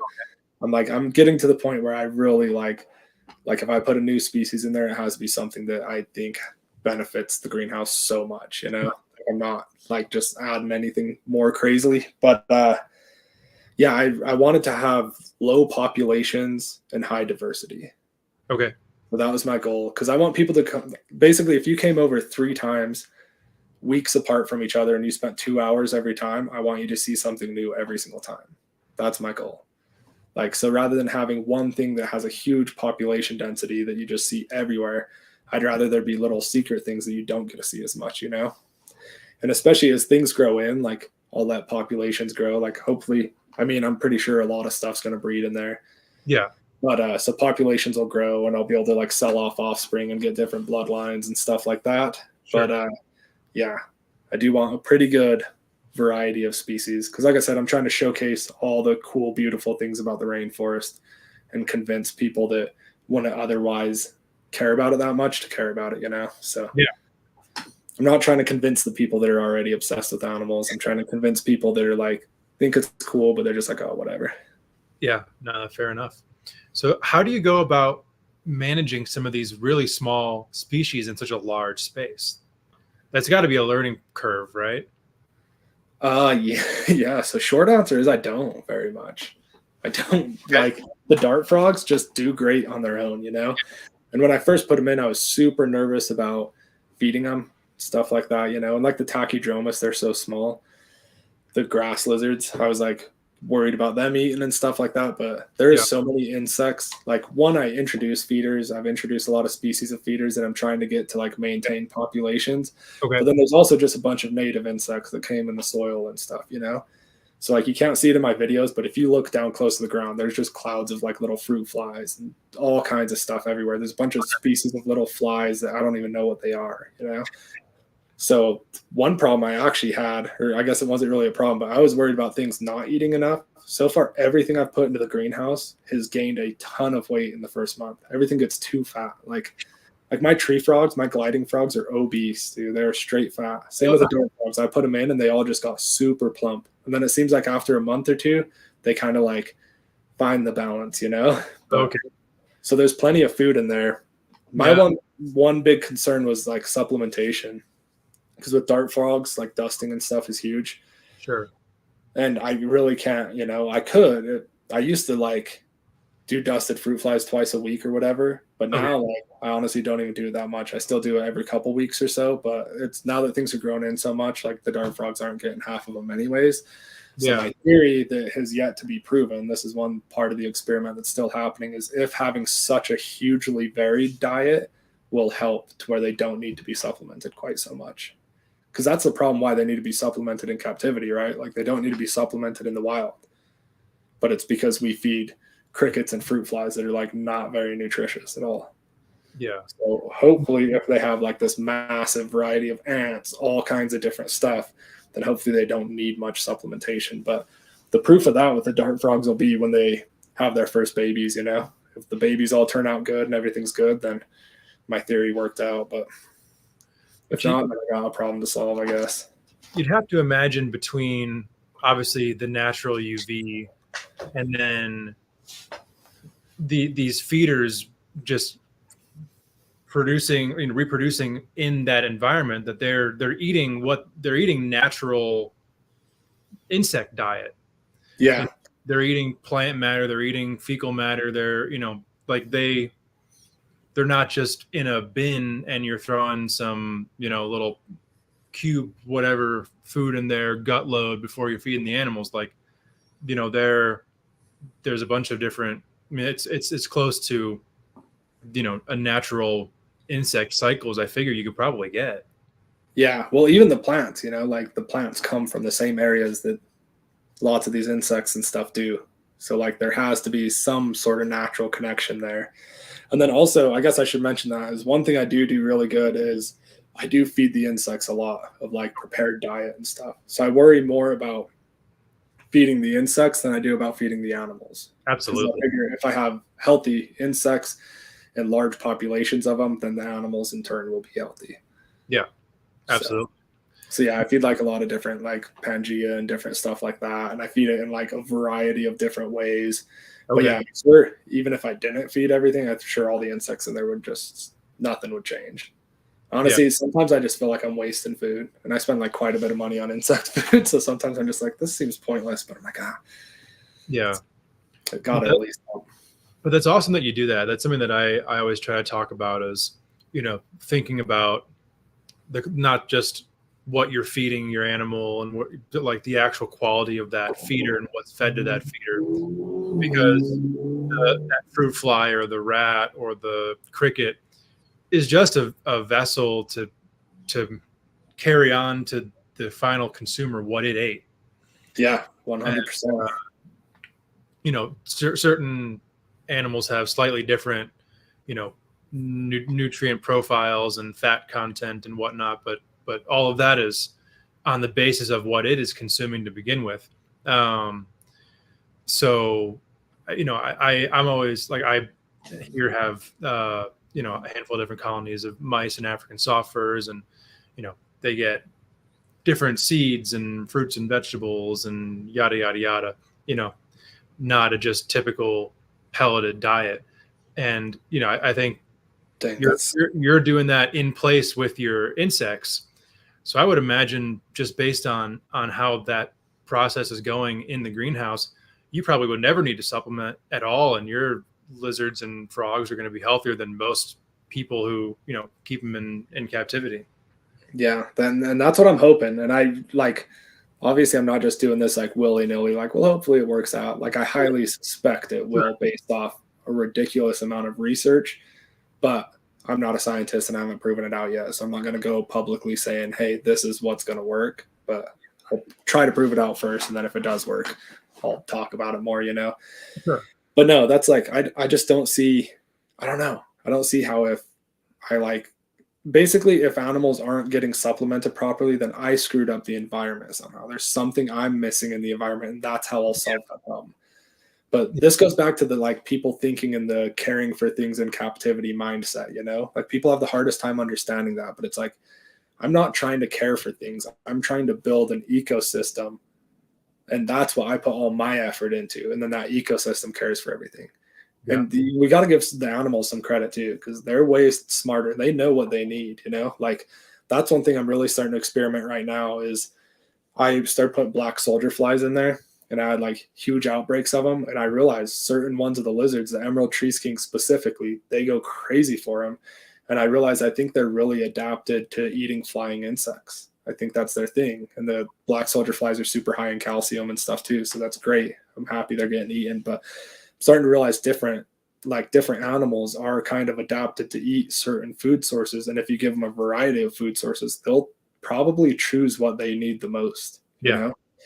Like I really want to find, the legality makes it hard, but I want to get some phasmids, like some stick bugs and stuff for the polychris, because I know Roy has said that when he's fed them stuff like that before, they go crazy. And like just from watching the polychris, the monkey lizards, just watching the way he moves and stuff, I'm like, I don't think he is adapted to eating flying insects. I think they're used to eating something different, which like a stick insect would make perfect sense as a food source for them. So I like really want to experiment with getting the animals the right food source too, and then letting them pick on their own. Yeah. Wow. That's super interesting. I mean, have you, other than the emerald tree skinks, have you seen other species really take to a particular prey item that you have in there? It's hard because the dart frogs just eat whatever is small enough to fit in their mouth and comes close to them, but they go crazy. I've seen them chase centipedes, or I mean, not centipedes, millipedes. Oh, wow. And like huge millipedes, and they'll bite it and then just spit it out. I'm like, that's stupid. And then they'll do it again. I'm like, they'll really attack anything. And then all the little lizards love the black soldier flies. Like even the tachydermis go crazy for them. They're like a pretty big food item for the tachydermis, and they go wild. But yeah, the black soldier flies are the only thing I've really seen, just because like lots of the other stuff I added, like roaches and stuff, I don't really see them during the day very much. So I don't know what goes on at night or like way early in the morning or late in the evening. But that's one of the things now is I'm really focusing on like environmental stuff. So I want to really do a hugely varied food source. So I'm like currently researching different species of stuff I want to add, I think I'm culturing like a bunch of, I think the frogs also eat springtails too, the dart frogs. I think that's a huge thing. They eat like tons of springtails I have in there. Yeah. Very cool. Yeah. The black soldier flies was like the most successful one so far. Yeah. And I could also see the tree skinks eating the larval stage of the black soldier flies, because like the tree skinks can dig, they dig to lay their eggs, and they have decent claws and stuff. And I know the larval stage of the black soldier fly is just like a big like waxworm type thing, So I could see stuff eating it, but like the chances of me catching that is very slim, Yeah. No, the mice and the sophers, they love soldier fly larvae. That's really dang. That's yeah.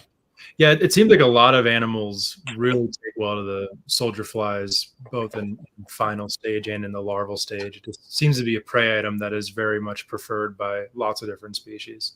Yeah, well, and they're easy to culture too. The black soldier flies are like the hardiest insect in the world, They do great. Like in the greenhouse, I think I'm done adding new ones. I don't think I'm adding any more new ones.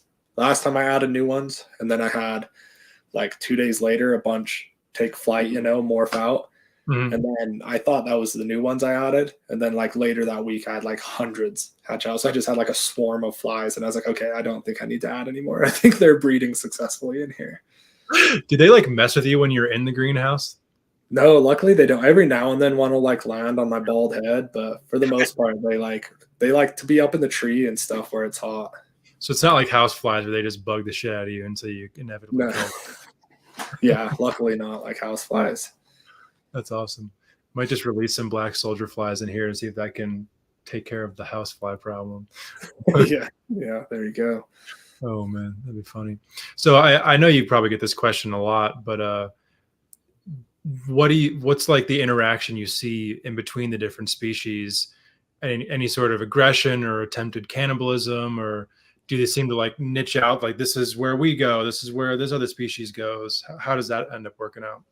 So it's kind of honestly like mostly no interaction, but they do hang out close to each other though. They just don't care at all. Yeah. I've seen almost no negative behavior. So the first thing I added was the dart frogs, and then I added like some tree frogs, right? The gliding frogs and red eyes, but they obviously are nocturnal. So like they're not going to interfere with diurnal animals, Yeah. Yeah. But and then the next thing I added that was diurnal. So I had the dart frogs and I added the emerald skinks. And the dart frogs were pretty small at the time, so I was kind of concerned that the emerald skinks would eat the dart frogs. Okay. And they come from different places in the world too. So it's not like the emerald skinks are like instinct is to not mess with dart frogs. They have no idea they're poisonous. Sure. But and first thing, I put the first big emerald tree skink in, and it ran right over to where like I have one dart frog that's like way more yellow than the rest, and it's the biggest. I call him Frogbert. Okay. He's just like the most bold out of all of them, so he's always noticeable. And it ran right over to where he was hiding, and I was like, oh, no way.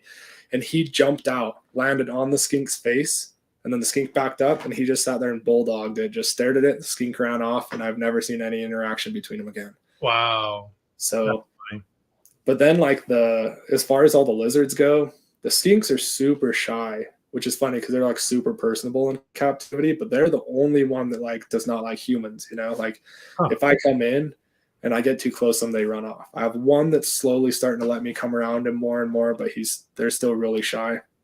The other lizards, like the Tachyndromus and the Polychrus, are not that way at all so far. They don't care if I'm there or not. Okay. But I've seen Tachyndromus, which could easily get eaten by the Polychrus, hanging out like within 6 inches of him multiple days in a row in the same spot, and no issues at all. And then I haven't really seen the emerald skinks close to any of the other lizards. Okay. So it's like everything kind of has their areas where I know certain things will hang out, but it's more like they kind of spread out, you know, like I know these individuals will be in this area, you know? Yeah.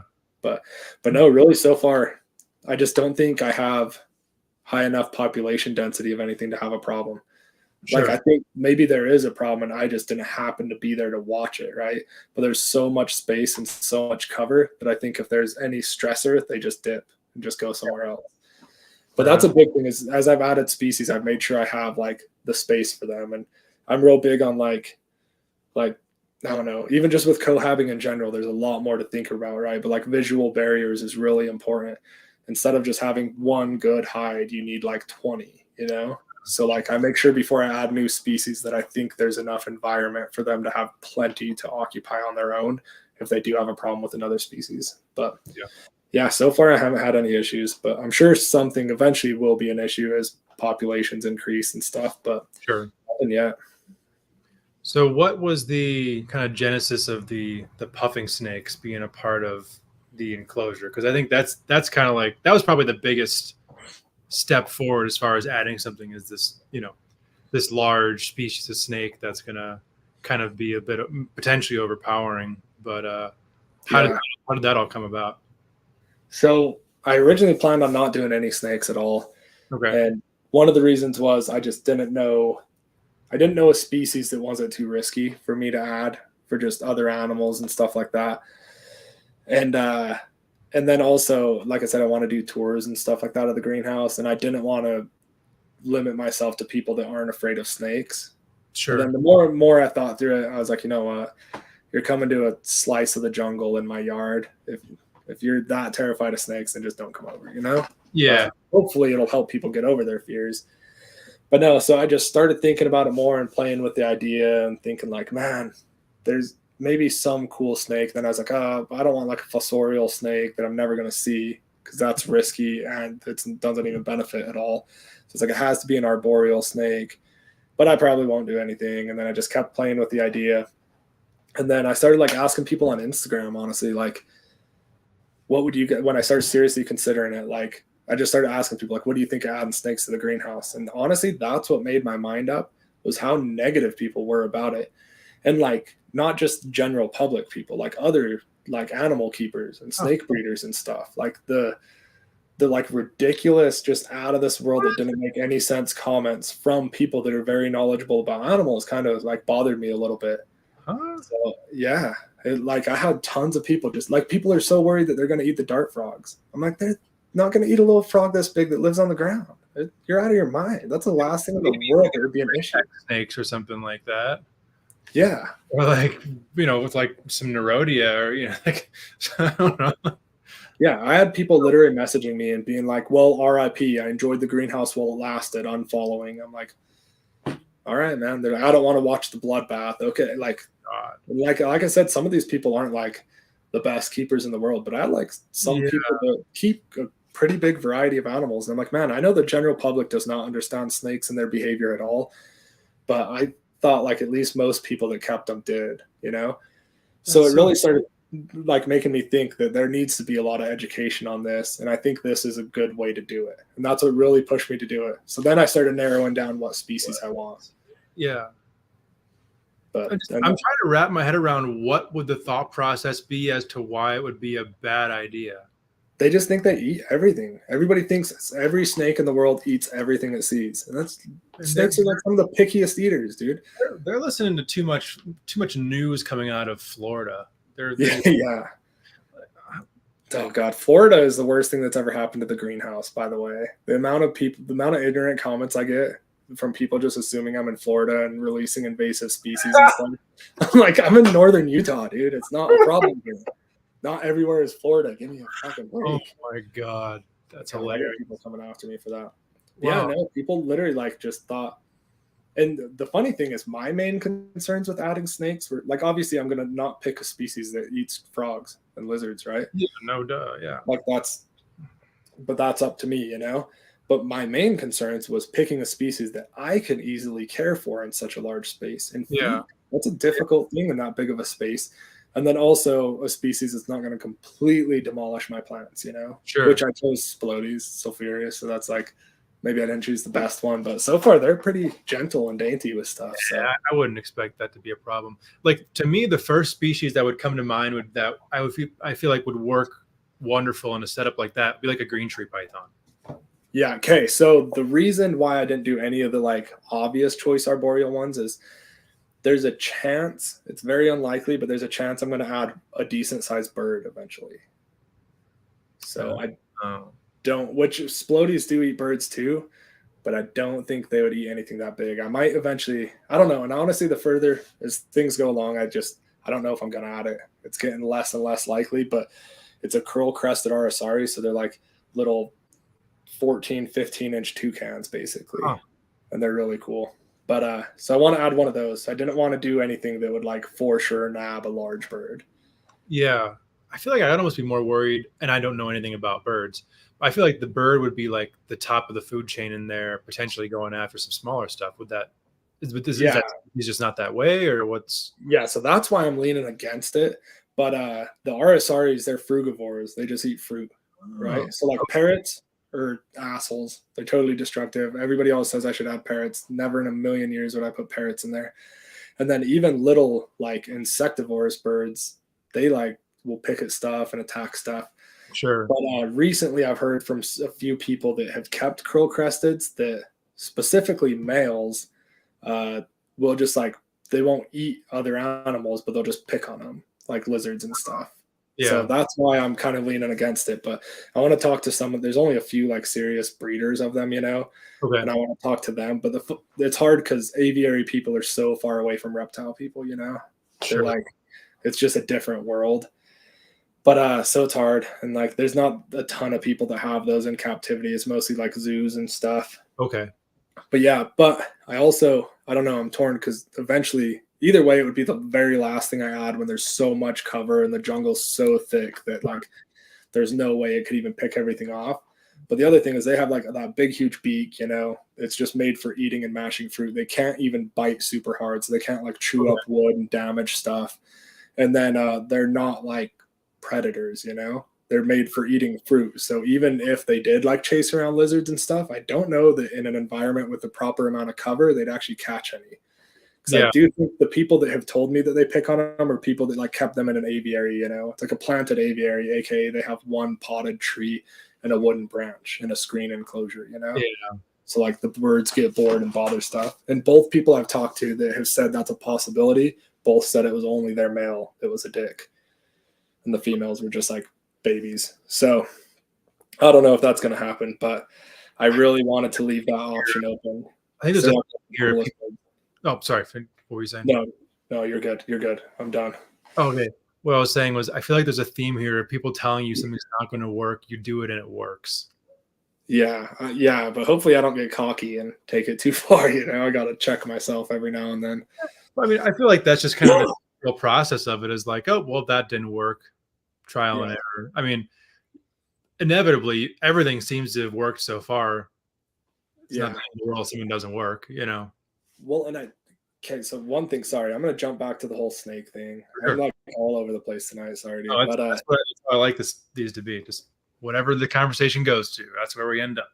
Yeah, but one thing I want to say to everybody, or one thing that bothered me with everybody just being super upset about the snakes, is I constantly get suggestions for turtles and chameleons. Like everybody in the world wants me to add a turtle and chameleon. And I'm like, a chameleon will eat my smaller lizards. I'm like pretty damn sure of it. I think like the small geckos and stuff, I think a chameleon will smoke them. Like, could I maintain big enough populations that one gets picked off every now and then? It's not a problem. There's highly likely, but like nobody bats an eye when it's me adding large lizards that will eat other animals and are super generalist feeders. Yeah. But when I say I'm going to add a snake, people lose their mind.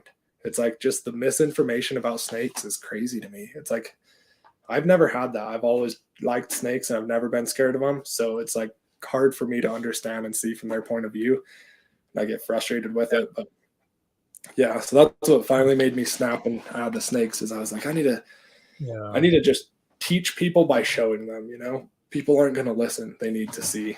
Yeah. I mean, like, you know, with your first choice of the sulfurous, like, there's not one thing in that greenhouse that it'll naturally eat in the wild. No. I mean, like, those things are not going after lizards. They're eating mammals, birds, but I would even, just based on my experience keeping spilotes, I would say they're probably more going after nests of eggs than they are the actual birds themselves, or nests of babies. But I mean, that animal just, I don't think that especially a big one has time for little lizards and frogs. It just seems like such an insignificant prey item for a snake that can get something that's so much more substantial fairly easily. Yeah. Yeah. So like maybe the emerald tree skink would make a doable meal for the female that's smaller. You know what I mean? But I just don't think. But that's one thing. I had quite a few people message me and say that they know they have, or they know somebody who's kept sulfurous wild caught and only would eat lizards. And I'm like, put me in contact with that person. Then they stop talking to me. I'm like, you're talking about a different species of spilotes. You're not talking about sulfurous. All spilotes are not the same, you know? I think that's the other thing. People like generalized genuses. People think spilotes are spilotes. And it seems to me, from which I'm pretty unknowledgeable about them. So like, you have me totally beat, but it seems like sulfurous is pretty unique in the spilotes world. They seem quite a bit different. They're just unique in the snake world. There really isn't anything like those snakes. They have a lot of similarities to the tiger rat snakes, but they're just, there's a presence and like a confidence to those snakes that the giant keeled rat snakes from Southeast Asia are like, they're the only other colubrid that, and they're subsequently the largest of the old world colubrids, and the sulfurous are the largest of the new world colubrids. Like, I don't know, they're just there's nothing like them, which makes them so incredible. And you know, they're kind of like in between like the tiger rat snakes and then like the neotropical bird snakes, kind of like in between those, because before the sulfurous were spilotes, they were Sustes, which was a genus of them, and the neotropical bird snakes. There's a couple of different species of those.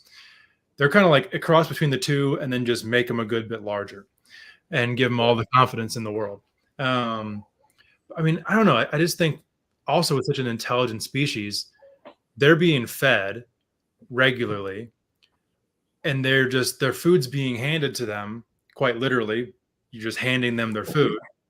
What are they going to do? Go chase around a little lizard in an enclosure where the lizard is much more at an advantage as far as like mobility, agility standpoint, or just wait until tomorrow when you're going to hand it an egg or a chick or a mouse or something? Like, yeah, you know, these things, they adjust to the actions of the keeper as well. They're intelligent creatures. They're, you know, that lizard is more of a chore to that snake, I feel like, than it is like something that they desire pursuing. Yeah. Yeah, and maybe like very young juveniles. You know what I mean? Maybe. Yeah. But like, I just don't see it. But I think people just have the hardest time thinking like, snake kill, snake not kill now. It's like straight caveman thoughts. You know what I mean? Even so, okay, let's say a snake gets a lizard. So what? Yeah. Yeah, that's one thing too. The reality of the greenhouse is eventually there's going to be some predation, you know? I'm literally trying to simulate an ecosystem. There's going to be some. If it's managed and populations are staying good and healthy, then I'm happy. That's my goal, you know? So, yeah, I don't know. But people think the snake's just going to go in there and within like 2 weeks just wipe everything out. It's just going to be a bloodbath. I'm like, whatever. But I don't know. Anyways, I was trying to choose a species and it just... I couldn't, because like either there were things that are for sure not going to eat anything, but then they're extremely difficult to care for, and I don't trust myself to be able to care for it in such a large space, you know? Like I don't want anything that's a picky eater in there. I don't want anything that's difficult to feed. That would be super stressful for me when something's 15 feet in the air and I can't get it to take a mouse. You know, like that's a problem I have to worry about. Yeah, fair enough. So, like, my biggest concern was the snake being able to be properly cared for. Sure. But yeah, man. yeah. And then I know I talked to Roy about Sulfurious before. I'd been on his podcast before, and he mentioned them and stuff. And then I'd followed his page for a long time, and then he posted his youngsters for sale, and it just something clicked in my brain, and I was like, oh my God, those could be cool. Like I should just fish around, you know, and just get some information. And I just I think I commented on one of the pictures, and he immediately messaged me. It was like, those would be amazing in the greenhouse. And then I started researching them, started learning a ton about them because I didn't know much about them at the time. And then I ended up talking to him on the phone, which, like, shout out to Roy. He was super cool about everything. We talked for like 3 hours, and he didn't like force me or try to convince me or anything at all. He just like gave me all the information that he knows about them. And I literally had butterflies in my stomach for like hours. Like I literally knew. I was like, yep. I told him, I was like, well, let me think about it, you know, but in my head, I was like, oh, done deal. It's already. And then he like offered to send me an already established pair, you know, that's eating good, you know? So I'm like, oh man, this is perfect for the greenhouse. And it's perfect for a super underrepresented species to like all of a sudden get some good representation, you know? Sure. So it's kind of a win-win why I chose them. But yeah, I don't know. They really are perfect in the greenhouse still now. After having them for a while, I don't know. I don't even know how to explain it. It changed the whole feel of the greenhouse, just having large arboreal snakes in there.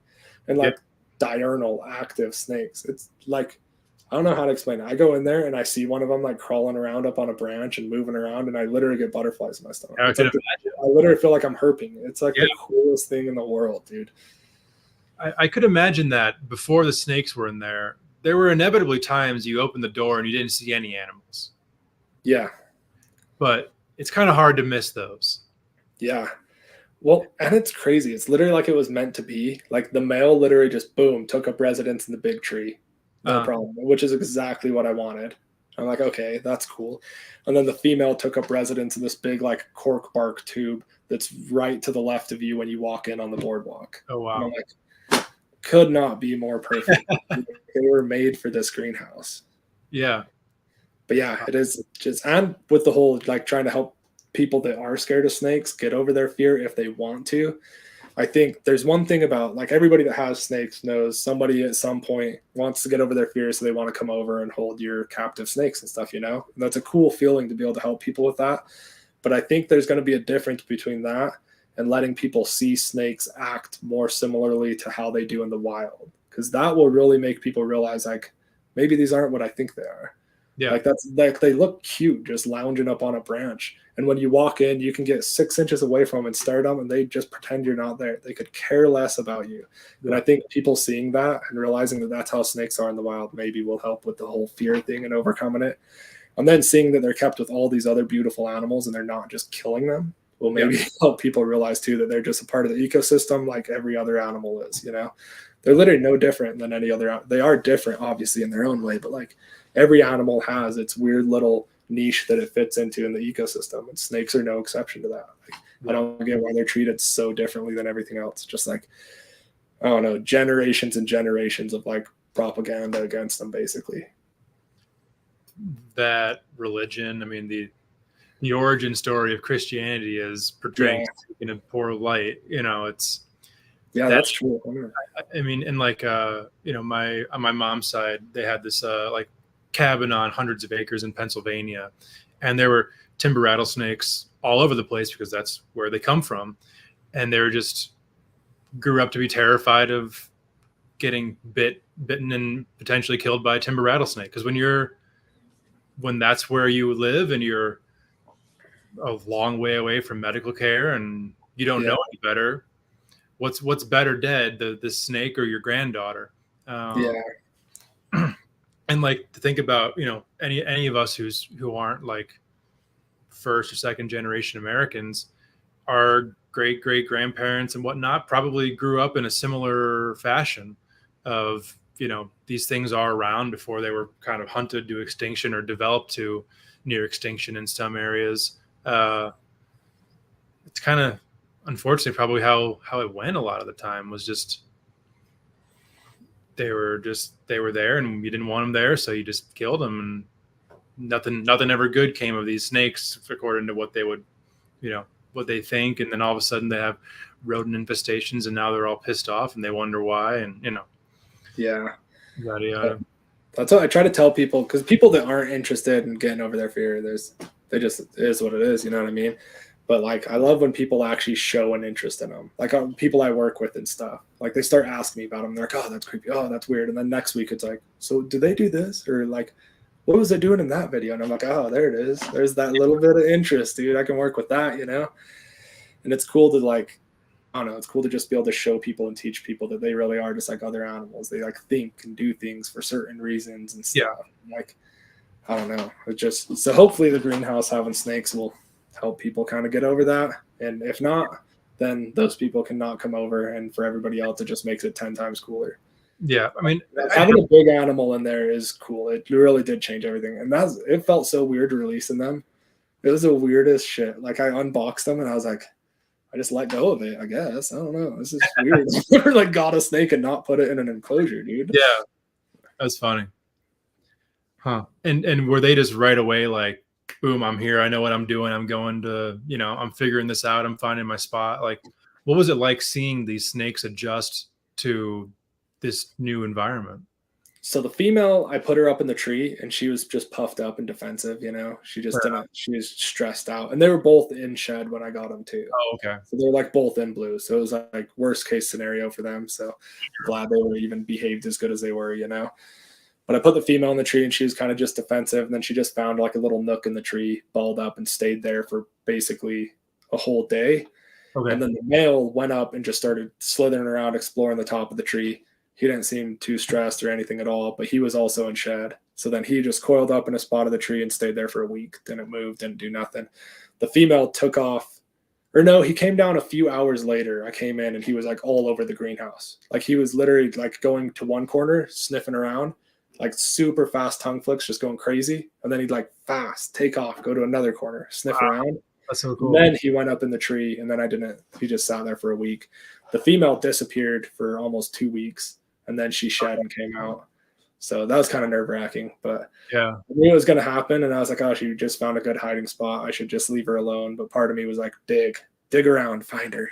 You got to find her. But yeah, but as soon as they shed and they got their first meal in them and stuff, you know, in the greenhouse, they've just been super cool. I'm realizing they kind of just chill during the hot parts of the day. Like in the afternoon, they just kind of kick it. But in the morning, they're super active. I got like the little security cameras in there. I want to upgrade to better ones now. And it keeps sending me notifications. Like there's movement in your greenhouse. And I'll look and it's like the male sitting there sniffing the camera. I'm like, yeah, that's cool. Oh, that's funny. What was it like when you were going to feed them for the first time in the greenhouse? So it was kind of weird. I went and I fed the male first. The female was still in shed. She was a few days behind him. Okay. So I fed him first. And that's that video I posted of him eating the egg out of my hand. That was literally the very first feeding. Wow. I fed him a quail egg out of my hand.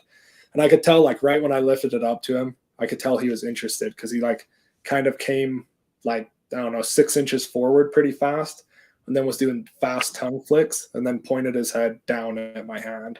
So I was like, oh, yeah, he's going to eat it. No problem. I could already tell right then. And then it took him a minute and then he ate it. And then when the female came out, Roy said he'd never fed her eggs yet. And I tried to feed her a mouse.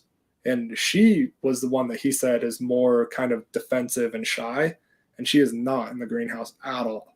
She does not. She hasn't puffed up since I unboxed her. Really?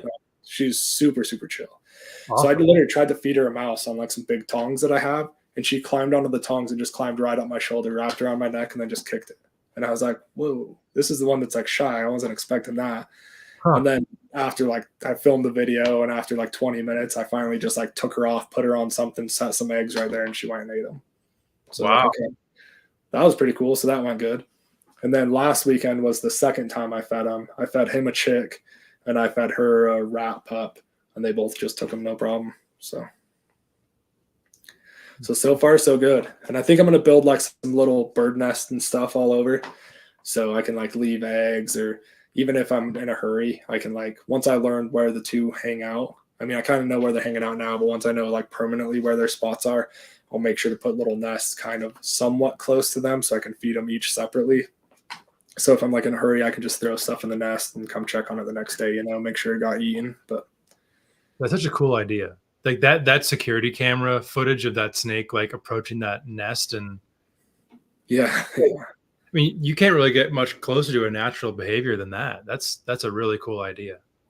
Yeah, that was Roy's idea too. Okay. So yeah, no, I think that'll be awesome. But Huh. I'm excited. That's one thing. It's like I can't explain it, but like I said, I'm a nerd for like the animals' behavior. So that's why I built the greenhouse, right? Like that's basically what it is it's trying to get as close to wild behavior as we possibly can in captivity, Yeah. I'm trying to do it like even more extreme than zoos and stuff have, But like it's getting to the point now I can sit there and I can at any given time I can see 3 different species just doing their thing.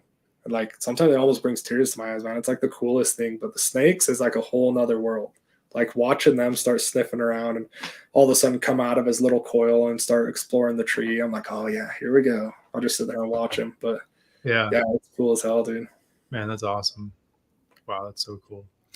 It would be a very like opposite end of the spectrum, but a species I think would be badass in your greenhouse would be like an emerald tree boa. Yeah, emerald tree boa would be sick, but once again, the bird thing would be a problem, I think. Yeah, that snake. I don't know. There's a pretty good chance I'm not going to do the bird anyways, Yeah, they just. Yeah, I mean, bird aside, I feel like the sulfurous would be able to like navigate a bird relatively easily, but an emerald tree boa would just be a sitting duck, so to speak. Yeah, I mean, like I've seen them in a ton of like multi-species zoo exhibits and stuff like that, and it's like it would be like the exact opposite of that of the sulfurous, where it's just gonna like plop in that spot and not leave for 3 years. Yeah, that would be super cool. I think, and I did consider like green trees and emerald trees and stuff like that. But I think honestly, part of me just like wanted to do something different too. Yeah, for sure. Yeah, and I don't know if I'll ever add another snake species. I think I'll probably just stick to the one, but who knows? Things could evolve and change later on. But sure. Do you have other reptile species you have in mind, or amphibian species you have in mind to throw in there at any point? Yeah, so there's definitely some frogs. I want to add some glass frogs. Okay. And then I want to add, you seen the Philomedusa bicolors, the big waxy monkey frogs? Yeah. They're like the huge ones, they're giant. But I want to add them because they're basically the emerald tree boa of the frog world, like during the day, they just sit up on a branch and just bask. And you can like pick them up, move them to a new branch, and they'll just won't even move. They'll just sit there for hours. You like put them on your shoulder and sit there for 2 hours. They won't move. So for like a display animal for kids and stuff to be able to look at, they're like one of the coolest frogs. Mm-hmm. So yeah, some glass frogs, some of those, and then some cool tropical salamanders. I want to add some Bolita glossa salamanders, like some of the mushroom tongue salamanders.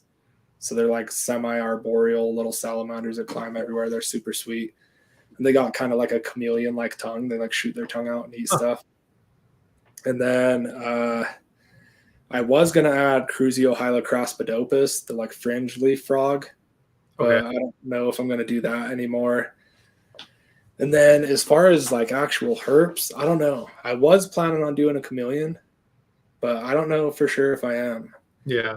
And I'm kind of torn. I was just going to do like a big showy panther chameleon just to be like that honestly wasn't even for me. That's just for people, because I know when people come over with their kids, they'll just absolutely love it.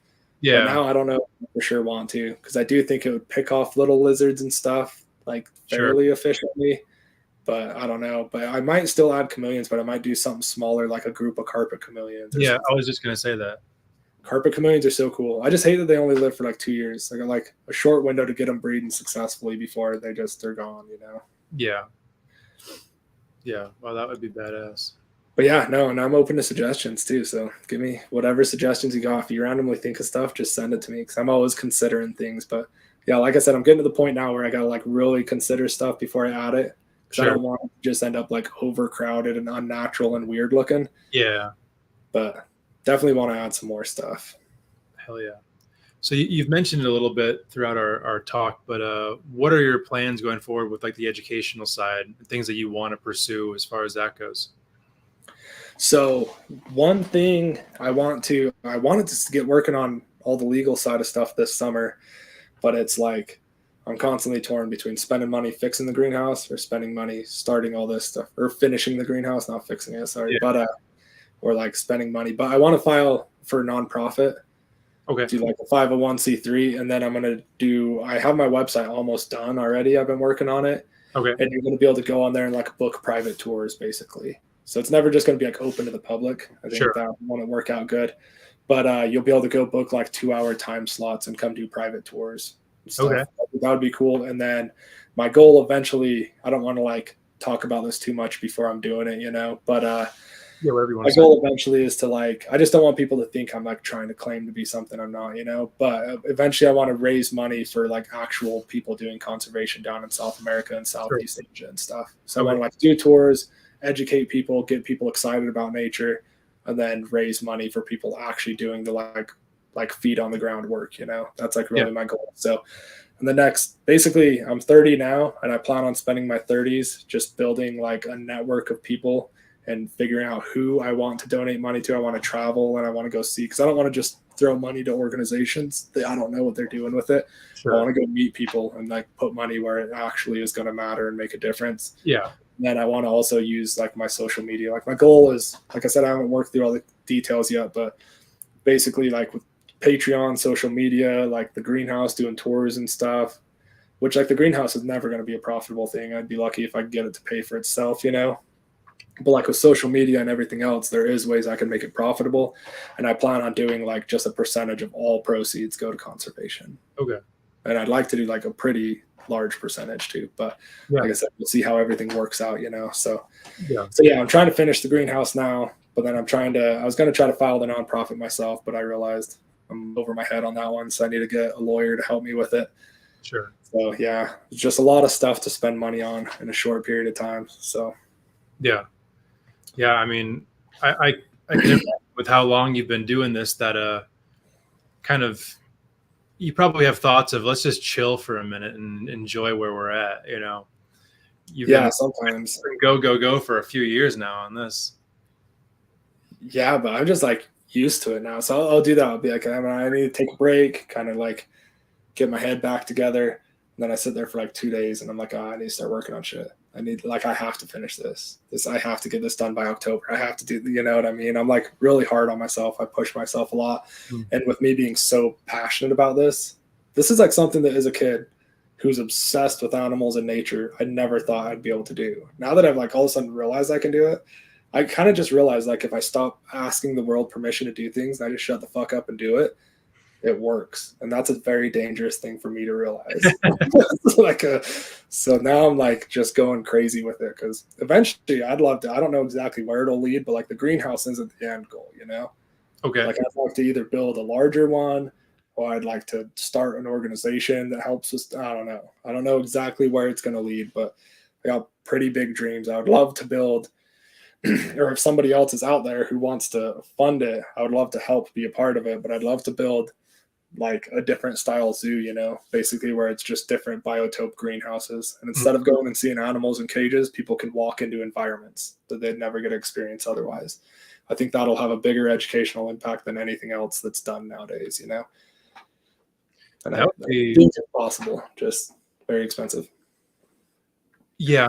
But I mean, crazy that happened. That would definitely be, like the thing that I feel like as a family, like you would have the same people, every week, all the time. Like that's just, there'd be, really nothing like it. I have to imagine from like an insurance standpoint at a larger public scale, you probably need to be pretty heavily insured or have waivers and all that. But and you want to be able to have like crocodiles and tigers, obviously it'd be like a little bit different than a normal zoo.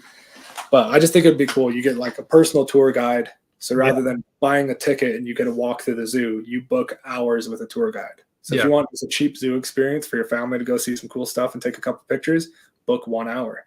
if you want a super in-depth experience, because you're like super animal nerd and you want to learn about everything, book 5 hours, and you might even get to go like see feedings and stuff like that. You know what I mean? So it's like cool because it's totally like, it just like suits the person that wants the experience. You know, it's like customizable for them. Yeah. Whereas zoos nowadays, there's nothing wrong with them, but like you're just going and seeing an animal in a cage. You're just seeing better cages than most people have in their house. But like other than that, you're still just seeing animals in cages, you know? Yeah. Like my main thing isn't any one like animal, it's the ecosystem. The whole thing as a whole. That's what's really interesting to me. And some people aren't going to travel and go see a rainforest ever in their life, you know? So I think being able to like walk into one with your family, I think would be a really cool life-changing experience. Yeah. But I don't know exactly what I want to do. I just know doing the greenhouse and doing as good of a job as I possibly can at that might lead me to eventually to do what I really would like to do. So yeah, I mean, that would be incredible. I feel like that's, I feel like there's a million zoos and they're all relatively similar, but where that innovation comes in is like, how do you make this process go to the next level? Like I think for the longest time, one of the, the thing, like the complaints, or not complaints, but like a barrier in the zoo experience was like, okay, cool. You were seeing all these animals, great, but like they're just through glass or through wire or whatever. There's no interaction. And then, smaller things like the Reptarium started popping up. Some of these smaller, like in between a petting zoo and a zoo, of professional style enclosures, smaller space, more intimate, actual interaction.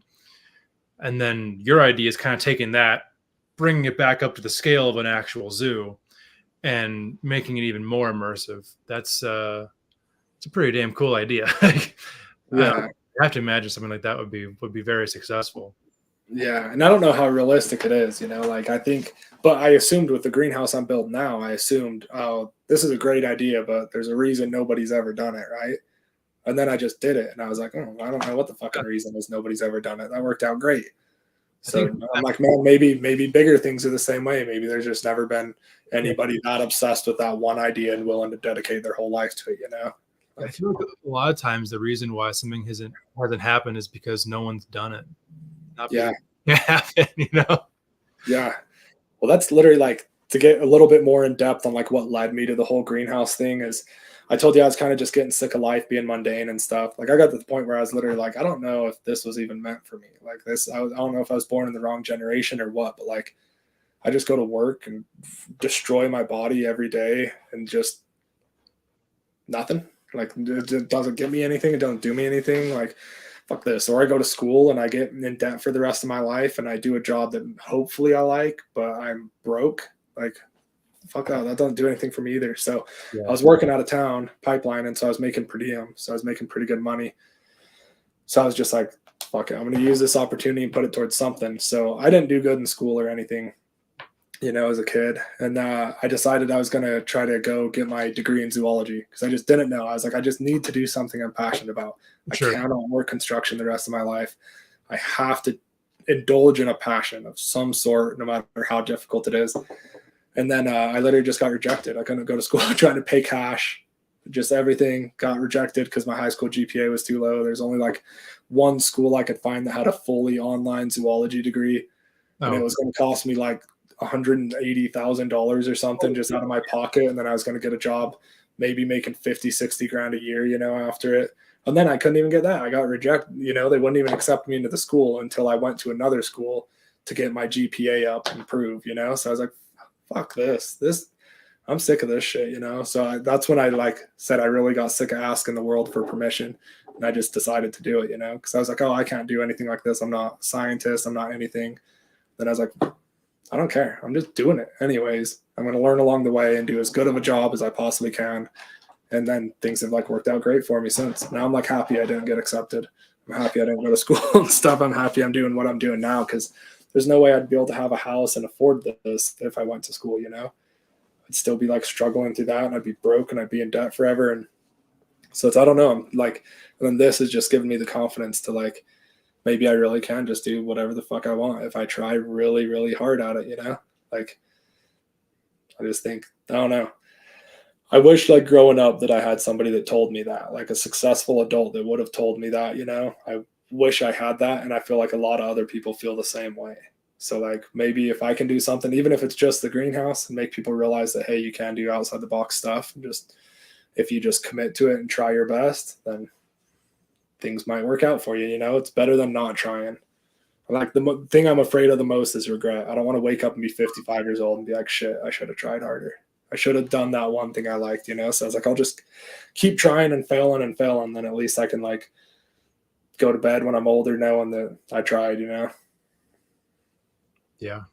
It's a powerful message. That's, you know, I feel like there's a lot of ways that people try to package that, but it without much, you know, execution behind it, that's definitely, it's heavy to think about, but then to see someone like you who, you know, went through those trials and tribulations, but then came out on the other side and actually made it happen. That's I mean, it's inspirational. It's incredible to see. Oh yeah. Thank you. So it's cool seeing how much everybody like enjoys this project, you know, and like how many people have just messaged me telling me they're inspired and stuff. It's like, damn, that's crazy. So I really am just like a normal ass dude that's into animals. Not like, I don't know. That's weird, tough, man. You don't need to be anything more than that to be doing something spectacular. So, well, I don't think we could end this podcast on a better note than that. That's a good bow tie in all of this. But I mean, you know, I've been saying it throughout, but this, you know, what you've been doing really is incredible, and I admire it greatly, and it's something that I obviously a lot of people are paying attention to, and I think more people should, if anything, to see what you're doing and try to expand their mindset a little bit, look at things from a different angle, even if they're not necessarily going to do exactly what you're doing the way you're doing it. Just that paradigm shift of let's not go at everything the way that everyone tells us to. And, you know, these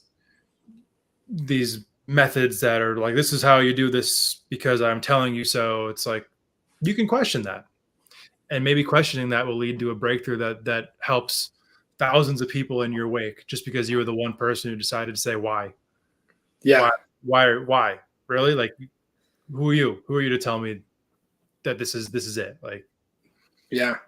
I think the other big part of it too is like being open about our failures, because everybody that wrote the care sheets back in the day killed a lot of animals doing it. You know what I mean? You just don't hear about that. So it's like, that's one big thing with me is I'm going to be, when I do have issues or animals die or whatever, I'm going to be super, super open with it. And that way people know like there is some cost to experimentation, you know? So it shouldn't be taken lightly and it should be well thought out, but that doesn't mean it's the wrong thing to do, you know? Like, just experimenting is a rough word because that makes it sound real negative. Like, I'm not just experimenting with animals' lives, you know, and I don't think people should do that, but like basically coming up with a well thought out hypothesis and trying to prove it. I don't think there's anything wrong with that, you know? No. I think that's how the hobby continues to move forward. People, if everybody starts doing that, or a lot of people in the industry start doing that, the amount we could discover in a short amount of time is like insane. So, yeah, that's like one thing that I always preached about, you know, for people who I keep this, I breed this is my thing. You know, there are probably tens of thousands of people in the United States who have a single species collection. And if everybody just had one pair of something different. Yeah. I mean, if everybody who keeps only one species or two species or whatever got 2 emerald tree skinks or like some, I don't know, something like the sulfuras, like these weird species that are underrepresented, just 2 animals, and that's all you need. Our hobby would move forward a century in a year. Yeah. And there's so many cool animals out there that there's one that fits what everybody wants. We just haven't found it yet, you know, like people are keeping stuff they don't really want because they think it's the best or closest there is, you know. But like, I know Mike Tatula is the one that sent me those tachydermis, and I know he's pushing those a lot, the little grass lizards. And dude, I see why. They're the coolest small lizard ever. I'm like, why are these not super common? in the greenhouse, they'll crawl onto my hand, and they're a tiny lizard. Like, they're the most personable little things, you know? So just little discoveries like that. Like, yeah, I think, I don't know. There's always going to be like the morph side of things and stuff. And I don't think there's anything wrong with that. I'm really not one of those guys that bashes on that. But I think if we could get more people into the like experimenting with new species side of things and establishing new species, I'm with you. I think that would be really, really cool. Like a larger variety of species, you know? But I think the ball python market and crested geckos and stuff blew up, and morphs went so crazy that people like went away from a lot of species. And now people are starting to realize like, oh shit, man, we miss having a big variety. What happened, you know? What I think also those two species in particular, they've really kind of come to a head of like, can we really go much further? You know? Yeah. Like, I mean, crested geckos, you can go to a show and you know, Sunday at 3 p.m. you can get a crested gecko for 15% of list price. Yeah. Like, I mean, listed for $1,000, walk away for $150. Like, just from a purely like, just, you know, economic standpoint, what is happening? Yeah. Yeah. Like, you know, the ball python thing, ball pythons will always be the substrate from which our industry grows. But like, I don't know, to me, the making the next 6 gene combo it just wasn't, it didn't like engage my mind after a certain point in time. And you know, there are people that love that, but then I don't know, I've known a lot of ball python keepers and breeders who, you know, got that one other thing and we're all of a sudden like, I didn't even know snakes were like this. It's like, yeah, there's different stuff out there and it's cool. Like, yeah, hunter and milk snakes, and they're the coolest thing I've ever kept. I'm like, well, they were there the whole time, you know. Well, that's even like me with the Splodes, dude. I've never been a Klubered guy. Yeah. And literally, I got these Splodes, and I'm like, I have spent the last 10 years absolutely screwing up. I should have been a Klubered guy, but it's because I grew up around gopher snakes and corn snakes and different stuff, you know, so they just never interested me. But I'm like, oh yeah, there's tropical Kluberids that are still cool as hell. Like, yeah, why did I always just got into pythons and boas and stuff, you know? That's like what I was really into. And now I'm like, oh man, that was such a big mistake. So now I got this whole new world opened up to me that I'm like obsessed with, you know? But I think it's like that for everybody. When you get super into the morphs and stuff, it's easy to just become a collector, you know, where you're like not, I don't know, you're not into it because the animal is that cool anymore. Sure. And that, like, I don't know, it's just, for me, it's less enjoyable. And that's why I'm not into it. I'm not into just collecting, you know, and I'm not one of those guys that hate on it. Again, that's some people's thing. And I think there's room for that in the industry, you know, but I think for the rest of us that like enjoying different species and seeing behaviors and stuff like that, I think there's still a ton to discover. And the further we can push all this, the more we can discover and the better we can get at it. Yeah. And I think the more that we can all kind of end up on a similar page, the better too, as far as all of that goes, because, you know, people who are ball python or crested gecko breeders are probably furious, or maybe they've already stopped listening to us by now. You know, or they hear what you're doing and they're appalled because of the A, B, C, D, whatever reason. You know, I think there's so many more similarities than we really give credit to between all the different parts of the hobby. And there's a lot to be learned also from, I mean, I've learned a lot about how I keep my pythons from keeping monitors, or hearing, you know, methods of people who keep turtles and tortoises, or, you know, even like down to, you know, amphibians or fish or horticulture. Like, there's a lot of stuff you can take from different areas of even just keeping things alive that if you stayed in your little bubble, you never would have come across that information, and you never would have been able to apply it to what you're doing with what you have. Yeah, totally. That's one cool thing about the greenhouse. Like, one of the main reasons I built it is I'm hoping that I can learn behavior that other people haven't in captivity, you know? Like, like with even like tree frogs breeding and stuff, like I might be able to figure out some stupid thing like this one species that's kind of hard to breed really likes this size or this type of branch or this high off the water, or just like little things, you know. I might be able to come up with like that big naturalistic setup. I might see behavior that other people wouldn't, and then that might help people that don't keep in huge naturalistic setups, you know. Might just find some sort of trigger for breeding or something, you know. But I'm really curious for when everything starts breeding or attempting to breed. So I'm like, that's going to be like the game changer. If things can successfully breed in there, even like the larger animals, like the snakes, that'll be crazy. So, yeah. Well, I have my money on it working. Man, that makes me feel good. That gives me like a lot of hope. The thing is, everything has so far, you know, everything's going well with it. And so I have no reason to think it's not going to continue, you know, on that trajectory. Oh yeah. Well, we can hope. Hopefully I get some little Splodes babies eventually. That'll be sick. That would be awesome. Yeah, just, you know, walking into that exhibit and just seeing like, you know, especially with like the lizards, like, you know, just random babies popped out that you didn't really expect because they laid their eggs somewhere you would never been able to get. And then all of a sudden, boom, here they are. Yeah, I'm like 95% sure my blue day geckos are breeding because they were a pair in my house before I took them to the greenhouse, and I haven't seen the female in the last month or so. And when she starts laying, she gets real reclusive and shy. So I'm guessing she's up high somewhere, laying eggs all over. So I'm just like waiting for the day I come in and see tiny little blue day geckos. I'm like, that's gonna be exciting. And then the dart frogs, I think, are gonna start breeding in the next 3 to 6 months too. So. I'm like, it's getting to the point where things are getting there, you know. Hell yeah, that's so cool. Well, I'm very excited to see how everything progresses here going forward, and you know, to see how this project really kind of rounds out. And it's incredible. I mean, we've been talking about it for over 2 hours, and I bet we could keep going. But yeah, I mean, really more than anything else, I'm glad that you're doing what you're doing, and I'm excited to see how everything works out going forward.